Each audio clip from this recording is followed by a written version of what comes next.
A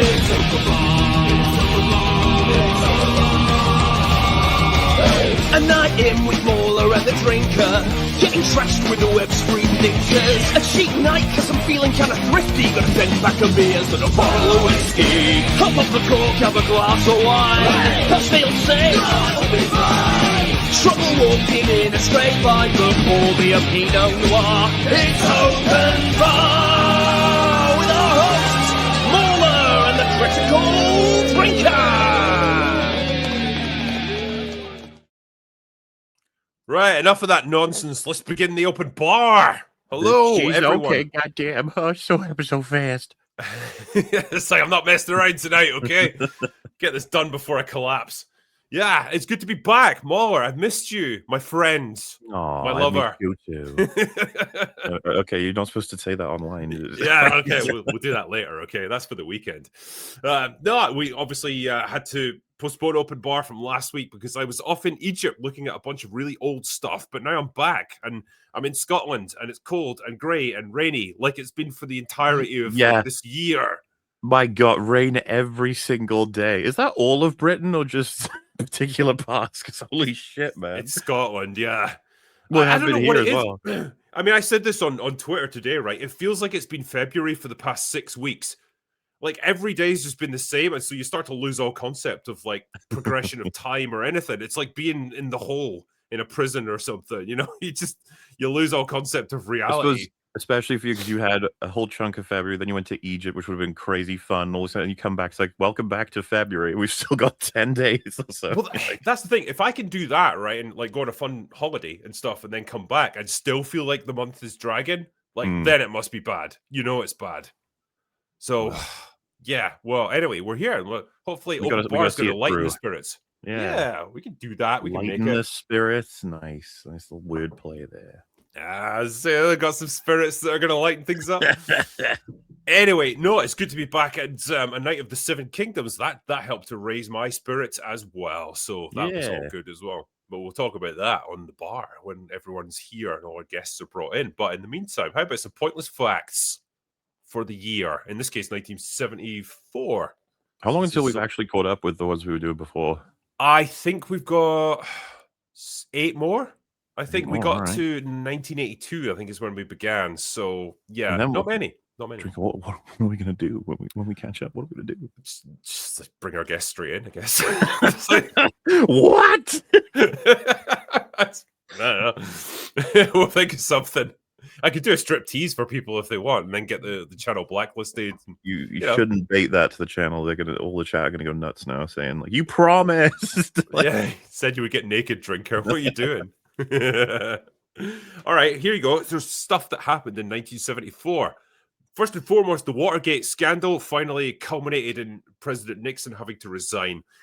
He was basically subpoenaed by Congress to hand over like all of the tapes that would implicate him in the Watergate scandal, and he's chose instead to cut a deal and resign the presidency. So, boom, out. I think, I could be wrong, I think he's the only president in US history that's actually resigned the presidency. I could be wrong. Chat, feel free to correct me on that one.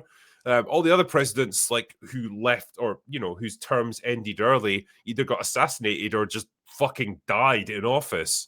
So I don't think any other ones had resigned before him. How quickly did, because he got a pardon as well, right? Like, straight away? Yeah, he did, yeah. That was part of the deal. I mean, you'd think, like, because like he is president, he could pardon himself, but I guess not.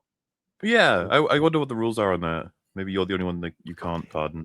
I would imagine, like, if Congress has started impeachment proceedings against you, then you're kind of like, yeah, that door is closed. You can't pardon yourself then.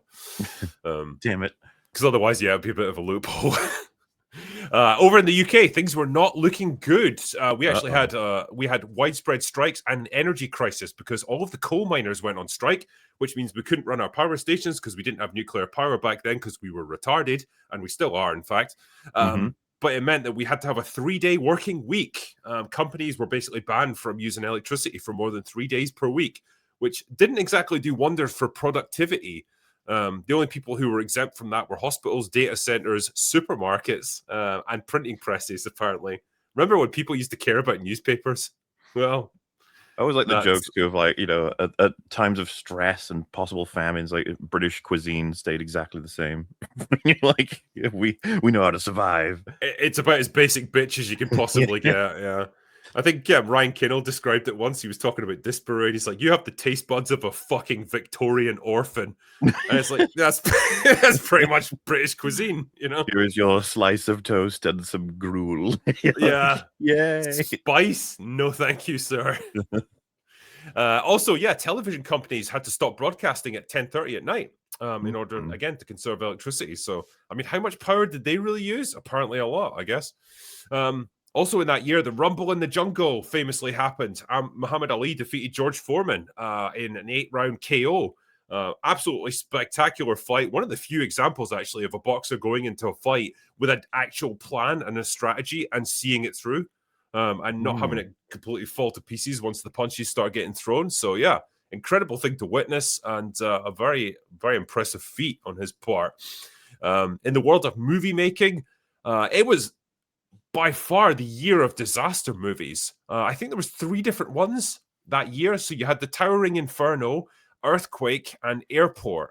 So all various disaster movies. I don't know why. They just suddenly rose to prominence in that particular year. Fire, Earth, and Wind. There was no water-related disaster one? Damn. Poseidon Adventure would have been a couple of years away. Let's see when that was, actually. Oh, actually, no, that had come first. So that was 1972. So they got there first. They got there first. The whole team. So, yeah. The unholy quadrology, I suppose. It was also the year that gave us Blazing Saddles, Young Frankenstein, The Godfather Part 2, absolutely epic. The Longest Yard, it's quite a good one, actually. Death Wish. I think they make me laugh, those movies. That was Charles Bronson. They ended up doing 5 or 6 of them. It's like, man, he's got that death wish, but it just never happens for him, does it? We also got Chinatown, The Texas Chainsaw Massacre, Murder on the Orient Express, and The Man with the Golden Gun, another Roger Moore classic right there. Christopher Lee in that as well. Yeah. Famously had a third nipple for it because I don't know why. That was just considered Scaramanga was his character, and that was his defining trait. Kind of freaky, actually, when you think about it. I don't know why they gave that to him. What could it mean? Yeah, what's the meaning behind this nipple? In terms of famous people who were born in this particular year, we got the world, in fact, got Leonardo DiCaprio, Christian Bale, Amy Adams, and Olivia Colman. Also, Mahershala Ali, Michael Shannon, and Elizabeth Banks. Debatable whether that was good, but the rest of them pretty good. Yeah. So, anyway, that was the year that was, 1974. So, welcome to reality, everyone. We're back now in 2026. It's February, and anyway, let's see if we can lighten things up and bring our bar in. What do you think? Yeah. All right. Cool. Welcome, everyone, to Reaper, Nerdrotic, The Plot Strikes Back, and Metatron. Gentlemen, hello to you. Salutations and all that. Hope you're all doing well this evening. It's good to have you here. What up? Yeah, good to be here. What's up, everyone? Okay, Nixon was a CIA coup. All right, I just want to correct the record there. He didn't resign. It was a CIA coup. Look into it. Okay. Yeah. I will. Didn't the FBI steal JFK's brain? Or RFK? One of the Ks. I wouldn't with JFK. I don't think there's much of the brain left to steal. Yeah. JFK's brain was put into a black dude. It had to be what is it? What is everybody else? What the? Oh my god! Who is typing? I'm gonna have to do a whole. I'm so sorry. That was me. I was trying to. Keyboard that's ever existed. I was sharing this stream on my X account and on my community tab on YouTube, so people can come and join. That's fair. That's fair. Yeah, to be clear, I think the government have every brain in a big library. They take them all just in case. You never know when you'll need them. Just the brains, not the heads. You don't need the heads. Well, let's be real. They don't need a lot of brains. There's bits and pieces. Yeah, his brain's for a Futurama kind of scenario where it's like heads in jars, you know? If I would like. Yeah. It's funny because it's stated like JFK's brain has been missing since 1966. Like they misplaced it. What's left of it?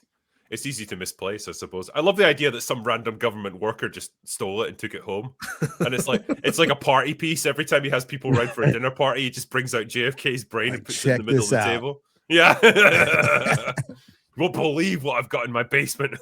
That reminds me of that guy who worked on it was like Nickelodeon or whatever. Who there's like a Netflix series about it where. To do with like predatory behavior stuff, and he just like at parties at his house, he just show people like, I have a painting made by John Wayne Gacy. Look at this. It's like, why? Why would you? Why? Hey, why do you have this? What if JFK is that brain in RoboCop 2? He's just a pair of eyes in like a jar, just looking at everyone. Oh, like Kane, yeah. Kane, that's Nightmare fuel. Yeah. I like to think that's the case. One of the dumbest things one of my employees did at the comic store is somebody special ordered John Wayne Gacy's art book, and then I guess one of the employees misidentified it and put it in the children's section. Like, yeah, they did that by accident. Yeah, I'm like, what are you doing? Trauma for life. Oh, that's pretty good. True story. Yeah, Walt Disney's brain is still on ice, isn't it? I honestly want to reanimate him just so he can see what they've done to Disney. So he'll die again instantly? Yeah, exactly. Have an aneurysm? Cringe. Maybe we'll take some people out of the process. Have it be like that. Wake him up, give him the update, be like, nah, I'm all right. Wake me up another 100. we're not doing enough. It's like that Simpsons episode, isn't it, where the guy wakes up for a coma after 20 years, and it's like, do Sonny and Cher still have that stupid show? And it's like, no, she won an Oscar, and he's a congressman. And he's like, good night. He just instantly dies.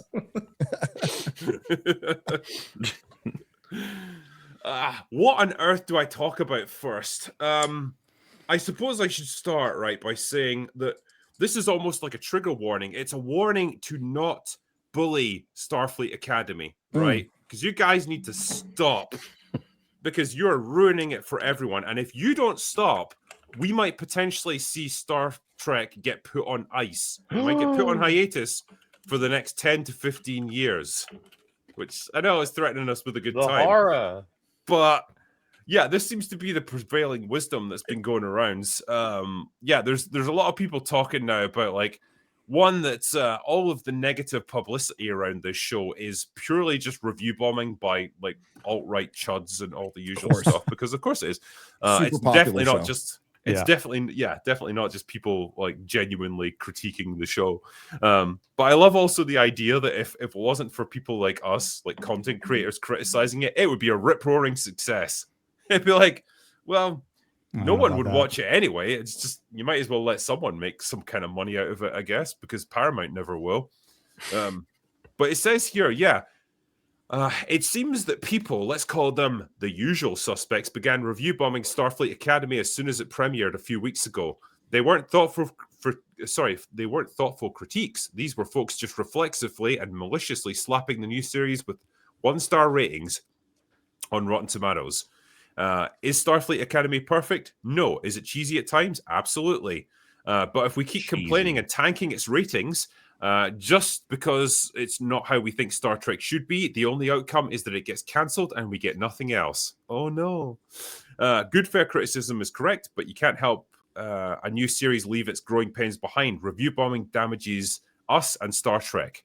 And they also said, damages us? Man, that's the emotional manipulation, like a plus gaslighting. Well, yeah, because what they end up coming back to is like, you need to find something good in this show that you can appreciate and enjoy that. Because if you don't, then Star Trek as a whole will end up dying. And it says it's clear that a portion of the fan base has become toxic. There's a misplaced belief that tearing these new shows apart will bring back a 90s style TV show. It will not. Fans would be better served finding things in the shows that they do like and providing constructive feedback on what they'd like to see more of. I don't want to see any more of any of this kind of Star Trek. I just want it to stop. The only thing constructive would be to end it. It's the only thing to save the franchise if there's anything left. And if we have if I had that kind of power, or Will or anybody here, I think we try harder, to be honest with you. I didn't realize I think we tried hard enough. They say like the 90s style. It's like, is quality a style now? It, like, that's it what might be wants.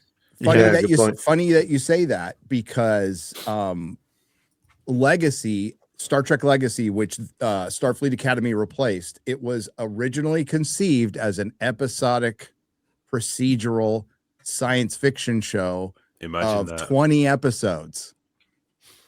That was the original concept that was chosen, and Starfleet Academy was chosen over that. Well, it says here actually the most likely results of review bombing of Starfleet Academy would be in this particular order. Legacy becomes less likely. Trek TV it ain't happening. Yeah, exactly. Trek TV enters a cooling off period. It absolutely needs one. Executives grow wary of the audience. They should be. And the franchise loses momentum and budget. Well, it's lost momentum. Dude, it's not had momentum in like 10 years. Don't threaten me with a good time. Like finally recognizing the audience's perspective, being like, wait a minute, we have to be wary of the audience. It's like, yeah, that's great. That's make insane, it for man. the audience. It's a show. Yeah. For They're the just audience. supposed to give us money and shut up. Right? Yeah. Ugh. It's just the line of like, find something you like about the show and praise that. It's like so manipulative. Yeah, it's absurd. Imagine telling people that. It's like, it's like, I've served you this plate of food and it's absolute dog shit. Well, you know, the peas are relatively well cooked on it. So like, can you just talk about them and praise them? No, because the meal's shit. No, and mostly from specifically content creators, guys. We hear this, and by all means, content creators who like this show, go make a 8 to 1 hour to 17 hour video breaking down how much you like it. Show me like what points you like, why you like them, cite your sources, do all that. I'd love to see it. I'll wait. We've talked about this for many years, like especially on like Real BBC and stuff. It's like you just don't see these videos; they don't exist because there's no one passionate enough to do this for any of these shows. That it doesn't happen. There's people passionate enough to watch it once and be like, "That was fun." Anyway, I'll never remember any of that. But no one's out there theory crafting or advocating it continue or any of this stuff. It's like, no, it doesn't happen. Could you imagine spending that much time on something like this? It's like, no. What is there to even craft a theory around? It's dog shit. It's just, it's brain Who's not dead. gay? Yeah. It's Star Trek for the TikTok generation. That's the best way I could define it. And that's what it comes down to. Low attention spans, low IQs. That's an insult. That's an insult, all right? Well, it's worse because... Sorry, it's worse because it's done by boomers, designed for Zoomers who don't even want to watch it. Yes. So it's what a boomer thinks a Zoomer is into, which they're clearly not. Yeah, that is exactly it, and it's so it feels dated instantly because it's trying to capture the zeitgeist of where we are right now culturally, and that's not what Star Trek was supposed to be. It was supposed to move beyond that.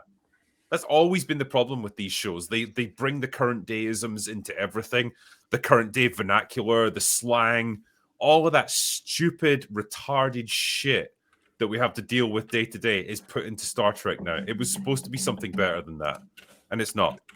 It's like that Steve Buscemi meme of "Hello, fellow kids," and he's pretending to be in high school. Hello, fellow Trekkies. The latest How'd you do, fellow kids, fellow young people? They have a mop that you could just go down to freaking Target and buy right now in 1,000 years. I mean, I think would be a relic, but space mop. Yeah, space mop. Yeah. You know, they don't think about any of this stuff. And the reason they chose the language they did back in good Star Trek was because they knew, for one, like it's only a few hundred years. Metatron will know this. In 1,000 years, we won't be talking the way we talk now. We probably wouldn't understand it at all. Just go watch the videos of how English was spoken 400 years ago, 500 years ago. You'd have a rough time. So they chose a very generic way to do it to make it timeless. And God, there is parts of Star Trek TNG that they're a little dated, but it's still enjoyable because you can get immersed in the Robert Meyer Burnett's favorite word, and I agree with it, verisimilitude of it.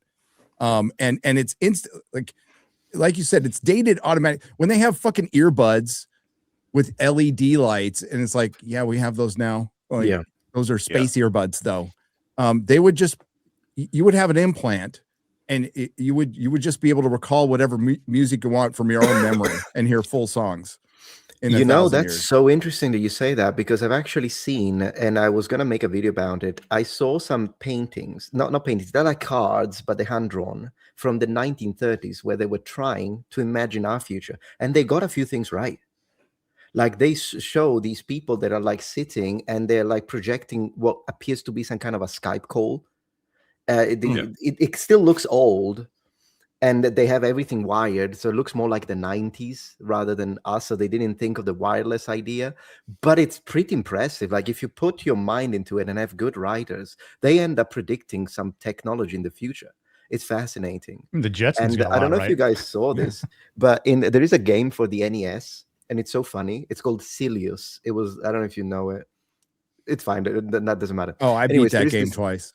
You say what? Silius. I beat that game twice. As long as Oh, it did doesn't you? involve opening doors. No. No, okay. For a moment, I believed it. It was like a kind of a Terminator true gamer. wannabe.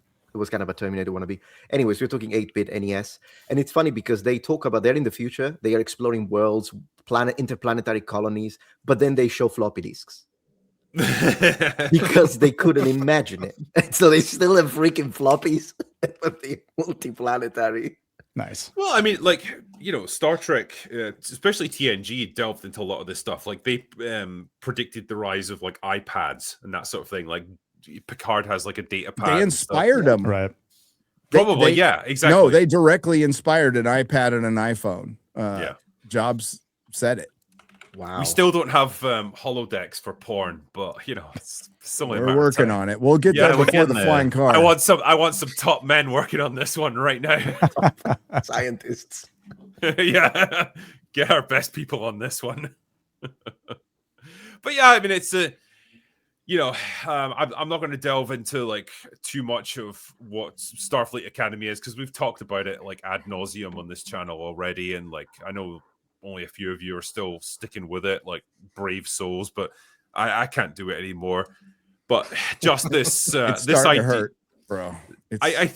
yeah, I think exactly what they describe in that article is exactly what we need. We just need a hiatus from Star Trek. It needs to stop for the next 10 to 15 years. Much like Doctor Who, much like Star Wars, it needs a hiatus. And like, as much as they warn against, like, oh, you shouldn't just advocate for everyone involved to be fired, they absolutely fucking should be, because they're a bunch of hapless retards that shouldn't be in charge of a Starbucks, never mind a multi-million-dollar franchise like this. Fire everyone, let this rest for a decade or so, let a new generation of writers come in, and maybe, God's willing, somehow we'll get a halfway decent reiteration of Star Trek. But you're not going to get it in the current climate. It needs to stop. No, they announced that movie, and word on the street is they have no idea where to take it. They don't know if it's going to be a reboot, a prequel.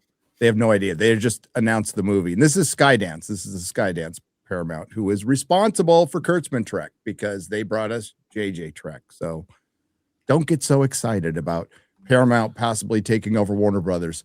But word on the street is that it does end with Strange New World season 5 and Starfleet Academy season 2, and they're trying to get Ronald D. Moore. I don't even know if that's enough. Apparently he doesn't want to be a showrunner, so he just wants to be kind of a Kevin Feige EP where he directs things, but it might be too late. And I think it just needs to rest. And then when they come back, they need to erase everything Kurtzman Trek. And I don't think they'll do that. I mean, can Alex Kurtzman ever be gotten rid of? This cancerous anal tumor that he is, can he ever be like extracted from Star Trek, or is he just going to be there until he's dragged kicking and screaming out of the building? He'll be there as long as he wants to be there. I mean, because like, I hate to credit him, but I credit him for not giving a shit. Like, he just doesn't care. And he's never cared about Star Trek and never will. He's always trying to make it something else. He's always trying to make it Harry Potter Star Trek, Marvel Star Trek. I mean, Starfleet Academy is X-Men, Harry Potter, Star Trek. He's never bothered to go back and look and find Star Trek. When he does bring in writers, he brings in the lower tier ones. He's had people like Roger Avery, who just went on Joe Rogan, say, I will write for you for scale. And he's all, no, you know, because he wants people that aren't as talented as him, which admittedly is a lot in Hollywood. But, you know, he got he got embarrassed by Terry Metalis with Picard season 3, and he should be happy, and he's pissed. He's absolutely pissed.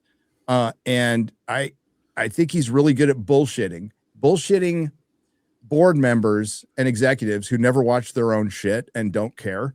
And he just pitches series for content, and that sounds good. But now that the content wars and the streaming wars are over, and that's drying up, once he's done with Star Trek, dude will not get work. Absolutely won't get work. What he's known for is like procedural TV shows. And what's funny for the union guys out there, he's a scab. He crossed the picket line in the first, not that I care, in the first writer strike in 2008 or 9. He crossed the picket line. That's how he got work. So, he used to work for Sam Raimi, and none of that rubbed off like at all. He used to like get coffee on Xena and Hercules. That's where he comes from. Yeah. What is it with like incompetent executives that used to get coffee for like way more talented people? But that brings to mind Kathleen Kennedy, right? Because like I can understand why she was able to retain her job for so long, because she was super powerful in Hollywood. She knew everyone. She was connected. And so it didn't matter how many times she fucked up. She could have been like caught eating a baby live on fucking live stream. And she still would have Epstein. Yeah, she still would have kept her job. But like Kurtzman isn't that level. No. He is not that powerful or that influential or that connected. So it does make me wonder, like, how has he kept his job this long? Is it just because no one else wants it? No one cares? It's Star Trek. It's like it's irrelevant at this point. I don't know. I don't know what his thing is. I think it's connections, and it's built in, and it just produces content. It's never made them any money, ever. Yeah. But Paramount was in. Well, this is why Paramount had to sell. Les Moonves, who basically brought him on, hated Star Trek at CBS. Not just didn't like it or didn't care, hated it. So he didn't give a shit what happened to it. Sherry Redstone, who took over, was a moron. They were all in massive debt. So now this major studio got purchased by a production company, which you think about that, that's pretty sad. Sure, it's a Nepo baby billionaire who can get daddy's money to afford those things. But it's the company that brought us Kurtzman Trek, right? So the fact that they're letting this go for 2 seasons, I think that alone disqualifies them from buying Warner Brothers. But there's just a lot of stupid people in Hollywood with a lot of money. That's the only logical answer. Or they just want to destroy it on purpose. Well, it's baffling as well, because this is the same studio that's producing like all of the Taylor Sheridan stuff. Landman, like Yellowstone, Tulsa King. Yep. And it's like diametrically opposed to the kind of shite that Alex Kurtzman churning out for Star Trek. And it's like, you think, how can those two things exist under the same studio system? Because they are. I would fucking put Taylor Sheridan in charge of Star Trek. I would too. too. I would have Alex Kurtzman do it. You'd have like a space ranch, and everybody be coming for the land. Sure. Yeah. You know what? That's better than what we have right now. Yeah. I would take that. Hell yeah. Billy Bob Thornton in a Star Trek. I've watched the shit out of it. Just drinking and swearing at everybody. Space cigarettes. But they let Taylor walk. He's gone in 2028. Yeah.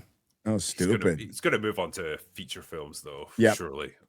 He's pretty. Dude, he's a set. machine. He can Good write so much. Like he puts out he's got like what, almost half a dozen like top 10 TV shows. He's not writing all of them now. I think he like delegates a lot. No, he delegates. He starts them out. He starts writing them all out, and then he kind of backs away. Yeah. Right, with like Tulsa King and stuff. But they're all Kingstown. Yep. I love how Tulsa King is just like, let's just let Sylvester Stallone dick around and do whatever he wants. Yep. Like, it's fine. great. It's great. Yeah. It's like, give people what they want. It works. I like it. It's easy watching. He's based. Stallone is based. Yes, he is. Oh, and 100%. Kevin Sorbo is another one. Hercules, Kevin Sorbo. He's based. Yeah. It's like, I wish they could get him involved in a Taylor Sheridan show. That guy's on fire on X. Yeah, I like everything he posts. He does not give a shit, that man. You got to respect it. Yep. Let me just answer a couple of super chats before we move on here. This is from viewer newest $100. Thank you very much, sir. Rest in peace, Robert Duvall, a true living legend of Hollywood. Never had a bad performance and made every actor and actress he worked with better. We truly are lesser with his passing. Raise a glass, everyone. Absolutely, my friend. Cheers to you, Robert Duvall. You will be missed, but goddamn, you had a good innings. 95 years old. Yeah, he did. Some of the greatest movies ever made. Some great TV shows. Yep, best acting performances. Mm-hmm. You know what's fascinating about him as well? He never played like over the top kind of scenery chewing characters that really kind of grabbed your attention. He was a quieter sort of actor. Even when he was playing like characters like Kilgore from Apocalypse Now, he was like crazy and out there, but like he was still somehow restrained at the same time. Mm-hmm. It was a fascinating performance from him. But he somehow made everything work. You always believed his style, his commitment, his performance. It was great. I loved him.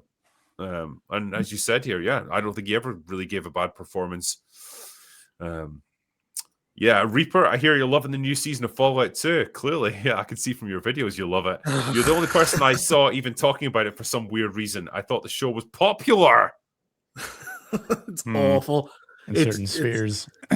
It takes everything as bad about season 1 and just compounds it. Like, it's more boring, and it somehow destroys more lore. That's the thing. Yeah. If you know what the lore is, you'll hate it for that. If you don't know what the lore is, it's boring. It's really, really boring, but it's also really stupid. Yeah. It isn't. I think it's going to completely burn out by season 3. People just aren't interested anymore. I did find my interest waning quite a bit with season 2, and there's a lot of like just time wasting. There's a lot of busy work, and like there's a lot of plot threads that I don't give a fuck about. Yeah. Basically, the show is like Walton Goggins like carrying the entire thing on his shoulders. Like if it wasn't for him, they'd be fucked. Because there's even then, not it's much like else. it's him going, "Where's my wife and daughter?" And then that's it. And then 2 seasons now, he still hasn't found them. And it's like, they're in Colorado. I don't give a fuck. I hope spoilers. they're dead. I hope they get ground up into beef and fed to dogs. James God being the clown he is once said in an interview that he couldn't do a One Piece adaptation because he didn't understand it or what worked about it. Utter cornball. Season 2 looks really good. Check out the trailer. I wish will. you had that fucking kind of foresight with DC. Yeah, I know. Really Yeah, understand how that works. Clearly doesn't fucking understand Superman. I would say like One Piece is way more suited to his style than Superman ever was. But Well, yeah, I think I One agree. Piece is a bit more sincere, and I don't think James Gunn can do sincerity. no, Like, Superman's you're not not anymore. Supposed to be no. sincere. Oh well. No. I've Like- heard a few things about One Piece, right? And this is from someone who claims to be an insider in the production, so take it with a grain of salt by all means. But they did say like they had to fight quite a few battles with Netflix with season 1 to keep it true to the source material. They had to fight even more battles with season 2, and they lost quite a few of them. And then season 3, which they're shooting season 2 now, and they're basically done with it. But like they've already got the scripts for season 3. They did say they are 100% going in with the message for season 3. It's a bit sneakier and it's a bit more subtle than you get in other shows, but it's 100% there. And that's when this person basically walked away from it. They're like, I can't do this anymore. A lot of people walked, including the showrunners. Yeah. So, I mean, yeah, just, I hope it's good. I really do, because I loved season 1. I thought it was great fun. But just be wary with it a little bit, because they, like with anything that's popular, they will try to co-opt it and get that messaging in there if they can. It's a Netflix season 2. Always question it. Yeah. Yeah, like in season 1, some of the casting was just not even remotely close. And Nami was like, she's not really a fighter, she's a navigator, and yet they made her more of a fighter. So you could see little changes here and there. But as you said, season 2, they always double down. Oh, yeah. So it wouldn't surprise me if like Luffy's crying or something and fucking Nami's like the real captain. Please don't do it, because man, you guys had a good thing going with season 1. It's like, it's so easy to make the audience happy. Like, why do you insist on doing this? But we had a good thing going, you Yeah. son of a bitch. We had season 1. You had to be the big man, didn't you? Your fucking pride and ego just couldn't let it go. What's this one? That dude Starty says, probably the best description of Dave Filoni. He's obsessed with whales. He must be a gay fish. Reaper, open bar, discussing Ahsoka. I remember that. There's the lie, you know? Poetic. Yeah. Fucking He put it in- space whales. But in Rebels, like, Thrawn got beaten by a bunch of fucking space whales, and then Ahsoka rides a space. When Ahsoka becomes Ahsoka the White, even though she hasn't grown as a character, she rides another space whale. You I what's funny just about tried Dave to Filoni forget is like fucking he's- retarded show. he's so screwed because it's not a matter of like, oh, if he puts out like a stinker next, you know, people are like, no, when he can't do anything else, he's not capable. The He's next fucked. time. It's But happening. you made a good point. Like, Drinker, it's like, it's not enough to hiatus because we've had 7 years since, what is it, the Rise of Skywalker? Yeah. It's the people. The people need to go because 7 Yeah. years is a big hiatus. That's like Batman films used to wait that long. You get like Batman Begins, and then after, I can't remember what's before it, but you'd have a big gap. It's the people. You need fresh people, fresh talent. But Dave Filoni is now like, is he the creative director? Yeah, he essentially, he does all the creative. He is. Stuff We with are the going to show. have this for fucking decades. I like at that. least. That's the problem as well, though, because like, although we've had 7 years between movies, they've still been pumping out shite. It's just it's gone onto Yeah. TV, so they're still making things. And Yeah. the only way to fix this is get rid of all of these fucking retarded morons and get rid of the entire story group. You have to clean house at Lucasfilm. That's the only way you're going to fix it. I just want to reference what Reaper's referring to is the gap between Batman and Robin and Batman Begins, which was huge because Batman Begins was a like horrific failure. Like it basically reset Batman hard, and they had to completely, polar opposite the tone when they reset. But he's not wrong. It's bordering how long it's been since a Star Wars movie is catching up to the same gap they had for when an IP crashed and burned. Right. If you went to junior high, in Rise of Skywalker, you've graduated high school by now. So in America. Yeah. Maybe not. Did you see the trailer where fucking Grogu jumps into like a baby stroller and then somehow turns into a fucking plane Rocket. and fucking Let me rocket see ship. if I can. Let me see if I can bring it up. Actually, It's not only going to be so bad. I don't think they realize people don't care about them anymore. Like hard. This is not going to work. Right. Like He-Man's got like 35 million views. Mando and Grogu's got like 11. And it got it. It's so fucked. It's like 4 months, 11 million.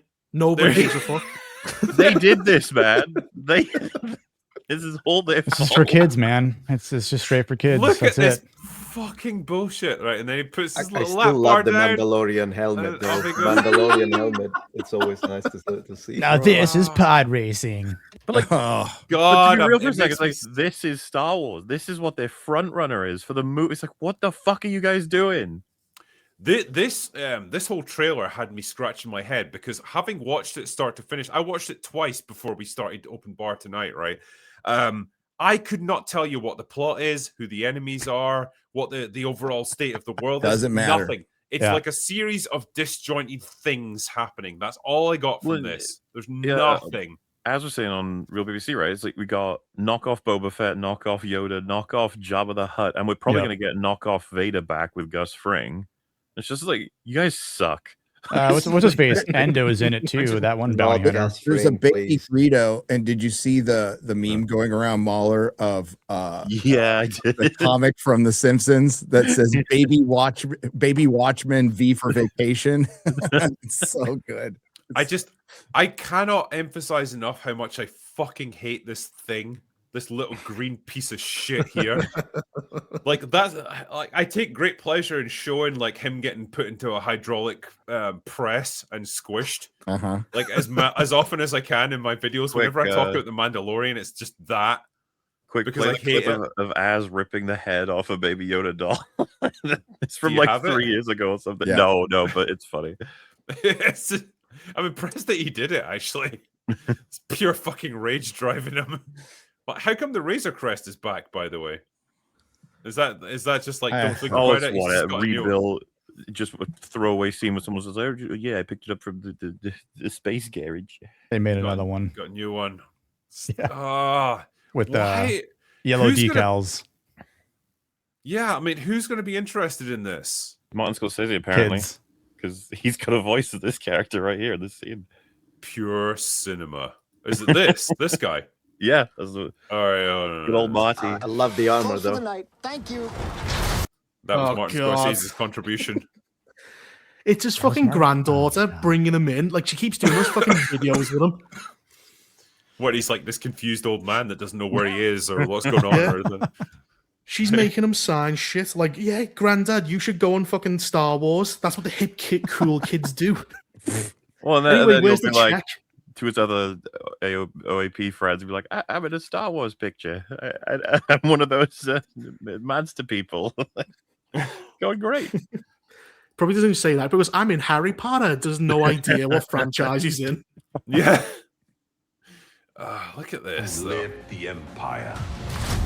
We'll take out every bad guy in your deck of cards.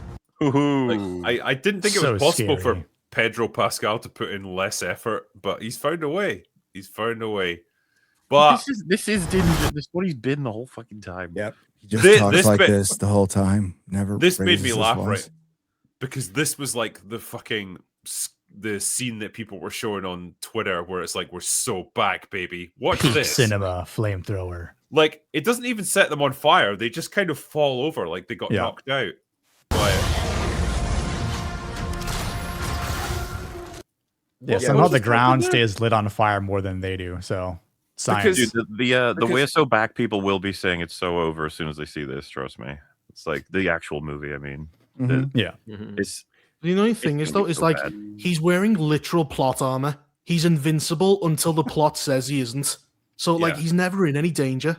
Well, you remember The that thing- scene where he's shot by like a barrage of laser blasts and it just doesn't do Oh, anything. him and Boba Fett, and they're both like cowering and they're getting shot like Yeah. 50 times. Well, it conveniently hits all his best guard, not in the spaces in between the best guard. Which there so are lots of spaces, in Right, between, yeah. But don't Yep. worry about it. Don't worry No. about it. Nothing in his What's entire it- arms. what's funny as Fine. well is like they've never quite grappled with like the hand mounted flamethrower thing because, you know, as far as like ways to die go, like being flamed to death is pretty fucking horrific, but like they never really address it in the show. No. It always just kind of knocks people over or like, you know, makes them run away or whatever.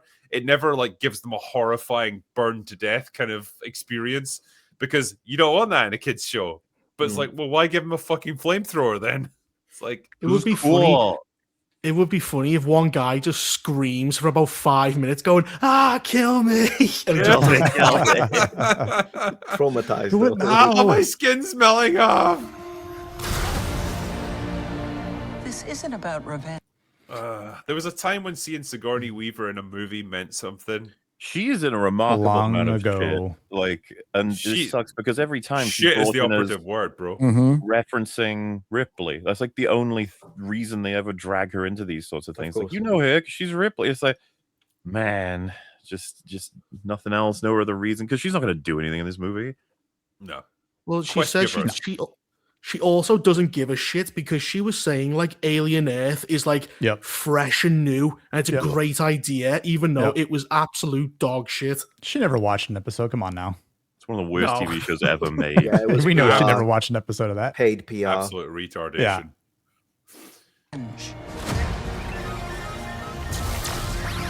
Oh God, fuck you, Yoda. Yeah, yeah.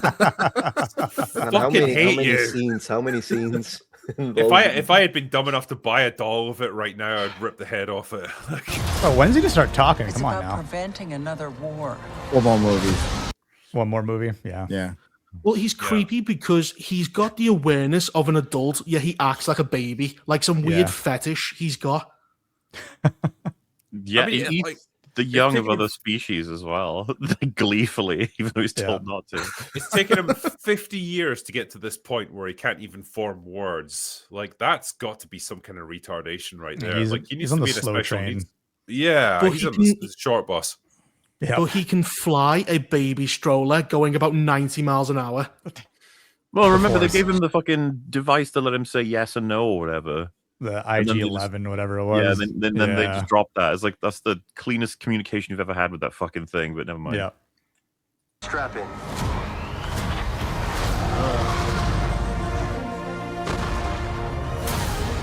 Look at him there, Pedro Pascal had to show my his God. glory. Man, his that was the day glorious that he was face. on set. That's crazy. Yeah. Time in. So- Hashtag. Still- Do they still have that stupid rule where you can't ever take your helmet off? I don't know. Who knows? Who even Is that a rule? cares? Well, because he like failed the rule. He got kicked out, and then he reset it by going to the ancient pool Yeah. of destiny or whatever, and so now he's broken it again. Nice one, dude. The ancient spa of destiny. I mean, to be fair, like Pascal. he didn't take the helmet off. Someone else took it off him. But Yeah. So he was a it's- robot. Doesn't count. but it's literally just because Pedro Pascal wants his face to be seen. Of That's course. all it is. Yeah, he needs to remind now people he that he does. is Mando. Yes. I honestly think I'm going to be making a crash and burn on Pedro Pascal in the next year or two. Oh, easily. It's easily. coming. It's coming. Overexposed. Not really that talented. Looking rough right there. Oh. Clone Wars characters. Yay. Yay, and Cartoon. That favorite 2% bounty of the hunter. 2% of the Star Wars fandom watched. That'll really save that box office. Yep. Yeah. Before going into harm's God, I can't believe it's so soon. There is Yeah. no hype for this movie What a whatsoever. stupid fucking decision, man. But whatever. That's just what they do. Yeah, their loss. Their money burn. It your looks armor. like Mando gets captured and Baby Yoda's got to rescue him. I wouldn't be surprised. Yeah, probably. That's the plot. He's going Actually, through the wait. plot. sewer. Is Sorry. Bo-Katan going to be in this one? No. I hope not. I don't think so. Is that because Katie Sackhoff just had a fucking emotional meltdown about playing that So, Trinket, character? do you remember I there's think so, yeah. there's like a rumor going around or whatever that if this doesn't do well, then Filoni's big Avengers plan of all of your favorites coming back for one big movie is going to get cancelled. So, which would We don't be- have any favorites. That's What what I'm favorites? saying this sarcastically. Science.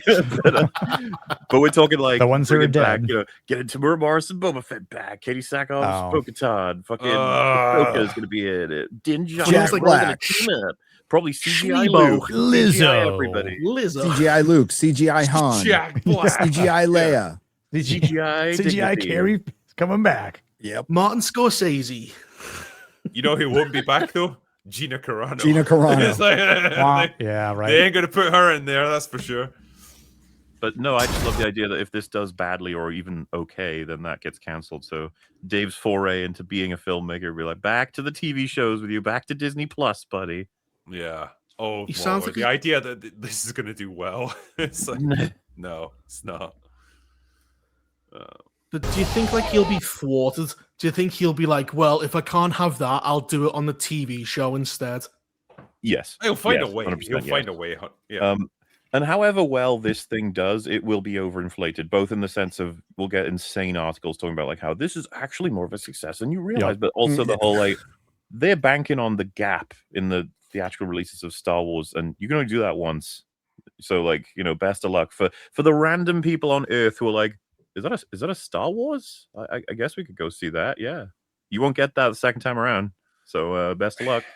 Well, yeah, I mean, an average person who sees this is going to be like, what the fuck is even this? Yeah. Yeah. Yep. The kid will live centuries beyond me. I won't always be around to protect him. God, I hope Okay. so. Who cares? Pedro We could can not, only hope. Yeah. he could not have given less of a fuck when he delivered those lines as well. No. Okay, The I kid just want will to be live clear. That is centuries how he beyond me. delivers all of the lines Yes, in all of the yes. seasons. That's how he's always delivered them. Like he's No. laying Knows how down on the much they couch. pay them. Goodness Go It's, rewatch gracious. them. it's so noticeable here because this is Yeah. this should be like a really pivotal line from the character. This should be Yeah. like, wow, this is me coming to terms with my mortality. An emotionally like- driven. Yeah, and Nope. it's just like Yeah. No emotion from him. Not allowed. I won't be around forever. He's going to live beyond me. Yeah. Anyway, moving on. Fuck. Christ. It looks like Like, shit. Is he fighting a hut there? Yeah. No, Oh, Rota the Hut or no. something, right? Rhoda, yeah. Roided out hut. Roided the hut. Roided I thought like huts were more like slugs. Is he going to be like a snail and like a snake and move very fast, or is he going to be like a really slow moving slug? I think he's Look at those jacked. muscles, dude. He's like a gorilla. Jacked. The slug. Gorilla super slug. jacked, yeah. Ah, Jesus. Are you scared? You should be. What an original line. It's nice to see Cthulhu is making a little appearance there. Yeah. What's that, a Redditor? Do we run That's a Redditor, all right? or do we fight? What a line as well. Fucking hell. This is like Do we Terminator run? Dark Fate. We're going to stand and fight. Yeah. Together. Yeah. Together we're stronger. We just need someone to talk about family now, and then we've got the circle complete. We're family. Well, they're too afraid to do something like They Fly now because everyone took the piss out of it. So now they're going incredibly generic. Mm-hmm. They're afraid to do anything. That is spot on. This is the Yeah. safest thing they can. What was the only thing that kind of maybe worked for us in the last 8 years? Well, it's this. Let's do Temu Empire Strikes Back, and we'll have all the AT-ATs and the snow troopers, even though it looks like it's sand outside, and we'll have baby Greedo, baby Yoda, derivative Boba Fett. That's Babu Frick. Yep. It's the safest thing from their perspective of like numbers on paper and everything. But for us, we're still like, this is a bad move, guys. You risk it a lot to try and make somebody that you won't make here. Which, it's funny if they were like, so what is the safest move then? And be like, shut down. Yep. Like, that's the safest way to make money now. Excuse me. Like this kid. Just I show a like bunch this of- kid. Show a bunch of stuff exploding. Action scenes. You remember stuff. Baby Greedo. Oh my god. If I had a cordless drill with me Good right now, shot. It's like it was made for a 13-year-old girl. Greedo's got like a little Dillinger. He's trying to shoot him. Shot by baby Han Solo. Baby Han just awesome. Or Baby Vader. They want Baby Vader in chat. Oh god. What are you waiting for? oh, So bad. There's that line delivery. it's like when he was running around that light fixture at season 3 Yep. of Mandalorian. Oh god, they're all blasting away at him. My Baby favorite one. Palpatine. A lot of people don't remember this, but season 2, episode 2, Mando puts him down and he goes to run away, but he wheels away because it's the doll on 2 wheels. It looks like the funniest shit ever. They've got so many awful puppetry moments with Baby Yoda that they just don't give a fuck about. I think that they want you to go, oh, that's so cute because it's like old school. It's just like the original. When it's like, no, the old school films worked way fucking harder than you guys ever have with like represent. Puppets are not supposed to go, lol, it's a puppet. Yeah. It's supposed to actually be work, man. Well, in the Muppets Christmas Carol, you don't usually see their feet because they've got a hand up their ass. You'll see the hand. Yeah.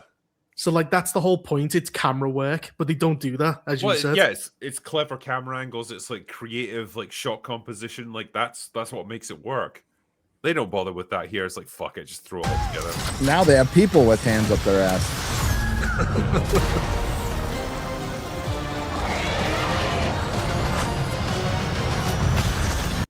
What am I supposed to take from any of this?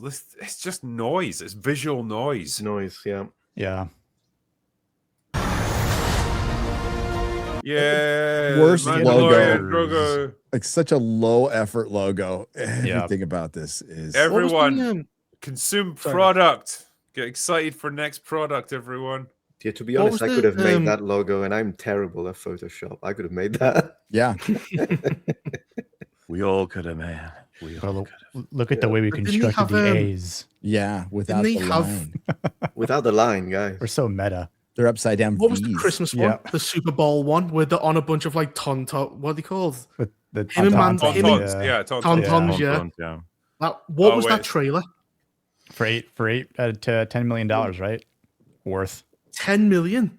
All right. Yeah, it's how much it costs to have an ad during the Super Bowl. You guys ready for And this? they went with that. Really? Whenever I show people Good this job. again, they're always like, "Jesus Christ, that's what it looked like." And it's like, yes, it does. Season 2 of Mando, by the way. Yeah, I'm into that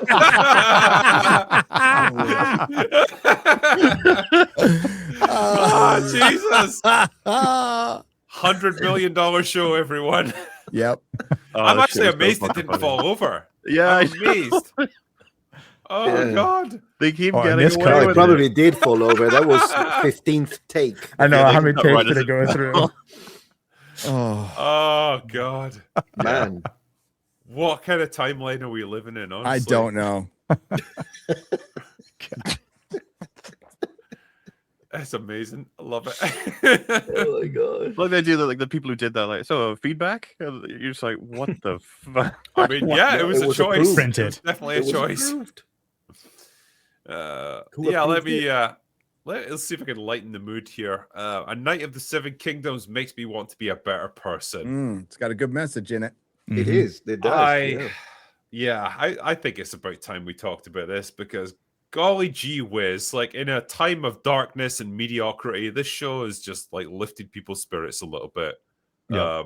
What a great show, what a great message, what a great character or pair of lead characters actually that are both great, play off each other really well. A show that explores themes of heroism and honor and dignity and doesn't feel the need to constantly joke about it and undermine itself. Knight of the Seven Kingdoms has turned out to be one of those little hidden gems that's just pleased pretty much everyone. And I'm really happy that we got it. I just hope it stays the course. Yep. Me too. Yep. It's been a nice surprise, honestly. I never read the short story, but I actually just ordered it because this show actually turned out to be rather well and a nice change of pace. It's like we actually get a lot of bad shows recently, and then this one kind of comes out of the blue and is actually good from start to assuming they finish strong this coming Sunday. But each episode has gotten proceedingly better, which doesn't happen a lot of the times. And I remember watching the first episode and thinking, yeah, it's okay. There's Same. something here, but maybe Same. it'll get better. Let's wait till episode 2 comes out. Okay, wow, this was great. And I was actually so busy that I didn't watch episodes 3 and 4, and I tried my best not to, lurk online to see what anyone was saying up until episode 5 came out. So I actually got to watch 3, 4, and 5 all back to back to back, and I was like, wow, we actually have a good show on our hands here. Holy shit. 3 This was is incredible. I loved 3. I Great loved 3. characters, great story, great message, great themes. And they didn't spend an ass ton of money to produce it either, which is, speaks for itself. I think that's in its favor, really, because they talked quite a bit about like how they had to put fog effects in and stuff because they couldn't do like big grandiose arena shots and stuff. I don't need it. Like I need to see the guys who are fighting and going up against each other in that particular scene. That's all I need. Yeah. And like what they produced, especially with episode 5, was probably, and I'm not an expert in medieval combat, but it feels like one of the most brutally realistic depictions of medieval knights in heavy armor fighting each other. Yeah. Because there's no like complex, like, almost like ballet sort of choreography. Yeah. It's just guys absolutely hammering away at each other. Like, and like the swords ricochet off armor. Like there's a lot of like fake hits and stuff like where they don't quite make it. But that's probably what it was like when you're fighting a guy in heavy plate mail armor. You know, one thing that I noticed that actually impressed me, and I don't know if this just happened because they're just doing a good job or if they actually consulted with people that read the sources when it comes to jousting. But on episode 3, there is that scene where they present the, I don't remember the name, I apologize, but it's the guy that lost the eye. And they show you how he lost it, right? Because the jousting splinter from the lance took his eye and he just went on with it. It's actually in the sources. It happens. Like people get wounded and the knights say, "'Tis nothing. 'Tis nothing." It's written like this. While they're like they're bleeding from their eye. But a flesh wound. Basically, it's true. Like, because there was a video that I made a while ago. It was a collaboration with Modern History TV and a very good channel for medieval stuff. And I went through so many actual medieval sources that tell you what happened when it comes to injuries specifically in joust. And yeah, some injuries were awful. Like you would buy, you're gone. But there are a lot of injuries where the knights were like, nah, it's nothing. But so their perception of what's safe was completely different. So believe it or not, that's actually a good depiction of the idea of, I'll just keep doing it. I'm bleeding profusely. I'll just keep doing it. They did it. They did do it. Adrenaline and stuff would obviously keep you going to some degree as well. Yes. What I hadn't appreciated is like the lances were almost designed to like splinter apart when they impact because they're lightweight. Like that's the thing. Like in order to be able to hold it with the length that it is, it's made out of like I don't know what the material is. It's like almost like balsa wood or something. Very like fragile, and so when they hit each other, they do explode basically into fragments. Most of the time you'll be fine. Sometimes an unlucky one might get through your visor and go right into your eye. That's the kind of shit that could happen, you know? Yeah, and the density of wood was different in the Middle Ages. So medieval ash and modern ash are not the same. So the density was different. That's why like a lot of English knights were actually ordering the wood from northern Italy because they liked the density of that specific wood. But it's 100%. That's the only thing, and I know I'm annoying with that. I acknowledge it, but I hate that they have very open helmet ocularia, precisely because of that danger. That's the only thing I complain about. Everything else in the joust, I love it. I just wish the helmets were thinner. Because don't they also have like a neck visor? Like you have an extra piece of metal by the neck. The bever. The gore? Yeah. Right. The gorge is the one that protects here. The bever is when it goes like into with a salad that makes you look like RoboCop a little bit. Is just so clear? Is everyone caught up? Is everyone up to date here? Yeah. Yep. Okay, good. Obviously. Yeah. Well, it shows that you don't need tits and dragons to actually have a really good medieval story. I mean, if you want to throw some tits in there, I'll be all right. Yeah, there's nothing wrong with that, really. But nothing wrong. It just cuts through a bunch of naked women in the stands going "woo." That's like could have had one walk out on the tent in the background. We don't need the dragons. They're welcome. I mean, give the people what they want. But you got good character work in the middle of the fight. Like Arian's dad, is it Makar? Makar, Makar. When Dunk is beating his son, he tries to rescue his son. So it shows that he actually cares about his children. Even though Arian is a piece of shit, he still cares about them. Well, it doubles up too as giving us a bit more reasoning as to why he probably would have been a bit more aggressive with people, including his brother. Baelor, and yeah, like I think they did for budgetary reasons. They had to like cut out like a combat sequence with Makor, where he was going to have this whole like fight sequence with Baelor, just because there wasn't time to show it. But like you got the aftermath of it, and obviously the aftermath is very gory and very brutal. That's interesting because I actually think it's better this way because they show you enough, and then they show you the results, as in like. And I really like that all of it is from Dunk's POV, so that it gets you into his head quite significantly. In the same way that if you were in a one-on-one, having small breaks, you quickly look around the battlefield. All you see is people just screaming, dragging each other apart. How it goes in the book. Yep. Yes. Dunk says seeing who's alive still, who's up, who's down. Yep. Yeah, I mean, Dunk says who died, and he doesn't, and he has to be informed that 2 of them died in the initial joust. Yeah, like it's chaos. He has no idea. That first charge, 3 of them went down. That's like catastrophic results, I'd say, for their team. Well, 2 died. That's right. Two died, 1 went down. Died. Like it's It shows the chaos. Like you have no idea what's going on. Like when Arian's attacking him, he gets up and then someone on a fucking horse knocks him out again. So he's like, oh god. Because I saw people saying it's like father and son fucking double teamed the shit out of Dunk because he was getting torn to shreds. Well, it really like hammers home. Like even if you're in heavy plate mail armor, like you can absolutely get brutalized in this kind of combat, and like it's a terrifying prospect because you can barely see. You've got this very limited awareness of the battlefield around you. You're probably even struggling to differentiate friend from foe because when everyone's covered in mud and shit, like it's just a bunch of armored figures wanging away at each other. Like there's not much to go on there. That's why heraldry was a thing, because it would Exactly, be confusing. You're right. Yeah, the Yeah, it colors. was distinctive of who's who. And so Yeah. yeah, I like his baptism by fire is like he gets unhorsed immediately, gets a First one mace to down. the head, like knocked to the ground, and like absolutely fucked over. Then he gets stabbed multiple times.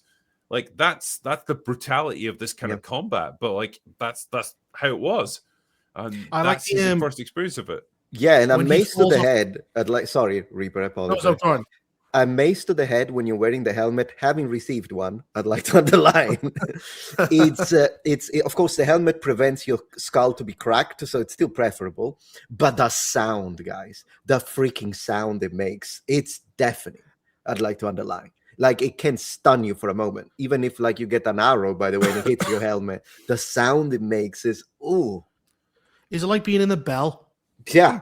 Depending Well, on the hence the helmet. expressions, right? Like ring my bell, sort of thing. Yep. Yeah. Getting punched I in also the liked head. when he fell off the horse and his visor got filled with mud and like water, because like a lot of knights would actually drown in like the bigger melee. Yeah, it happened in Agincourt. Yeah, if they ever had to like try and retreat Crazy. over a river or whatever, they were fucked. Like you're not gonna be able to swim in that stuff, so like you're done.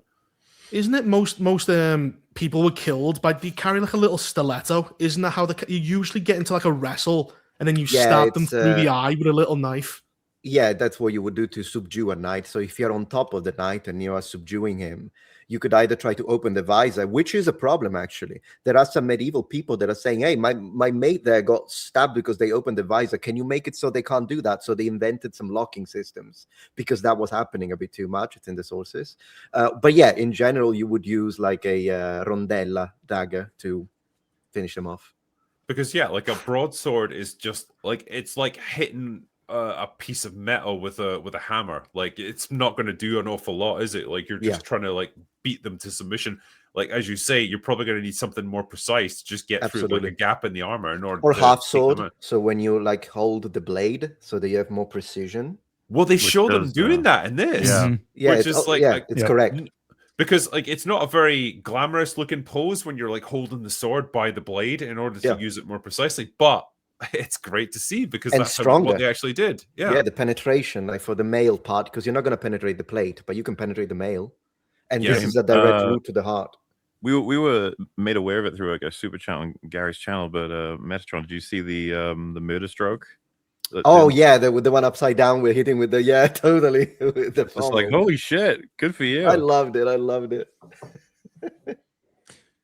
I thought it was set up perfectly, and if you go back and watch this series binged, which I still think it'll probably be best, it really does. It flows perfectly. It's subtle. It doesn't use secondary viewing at all. It relies on the viewer to use their fucking brain. It's also a different experience for the people who read the books and didn't. And I think you should go ahead and read the next two. Because the way they structured this, it was just as enjoyable. The only thing was Baelor. Knowing that Baelor was about to lose the back of his head was a little like that was worse. Knowing it was going to happen than not knowing it was going to happen.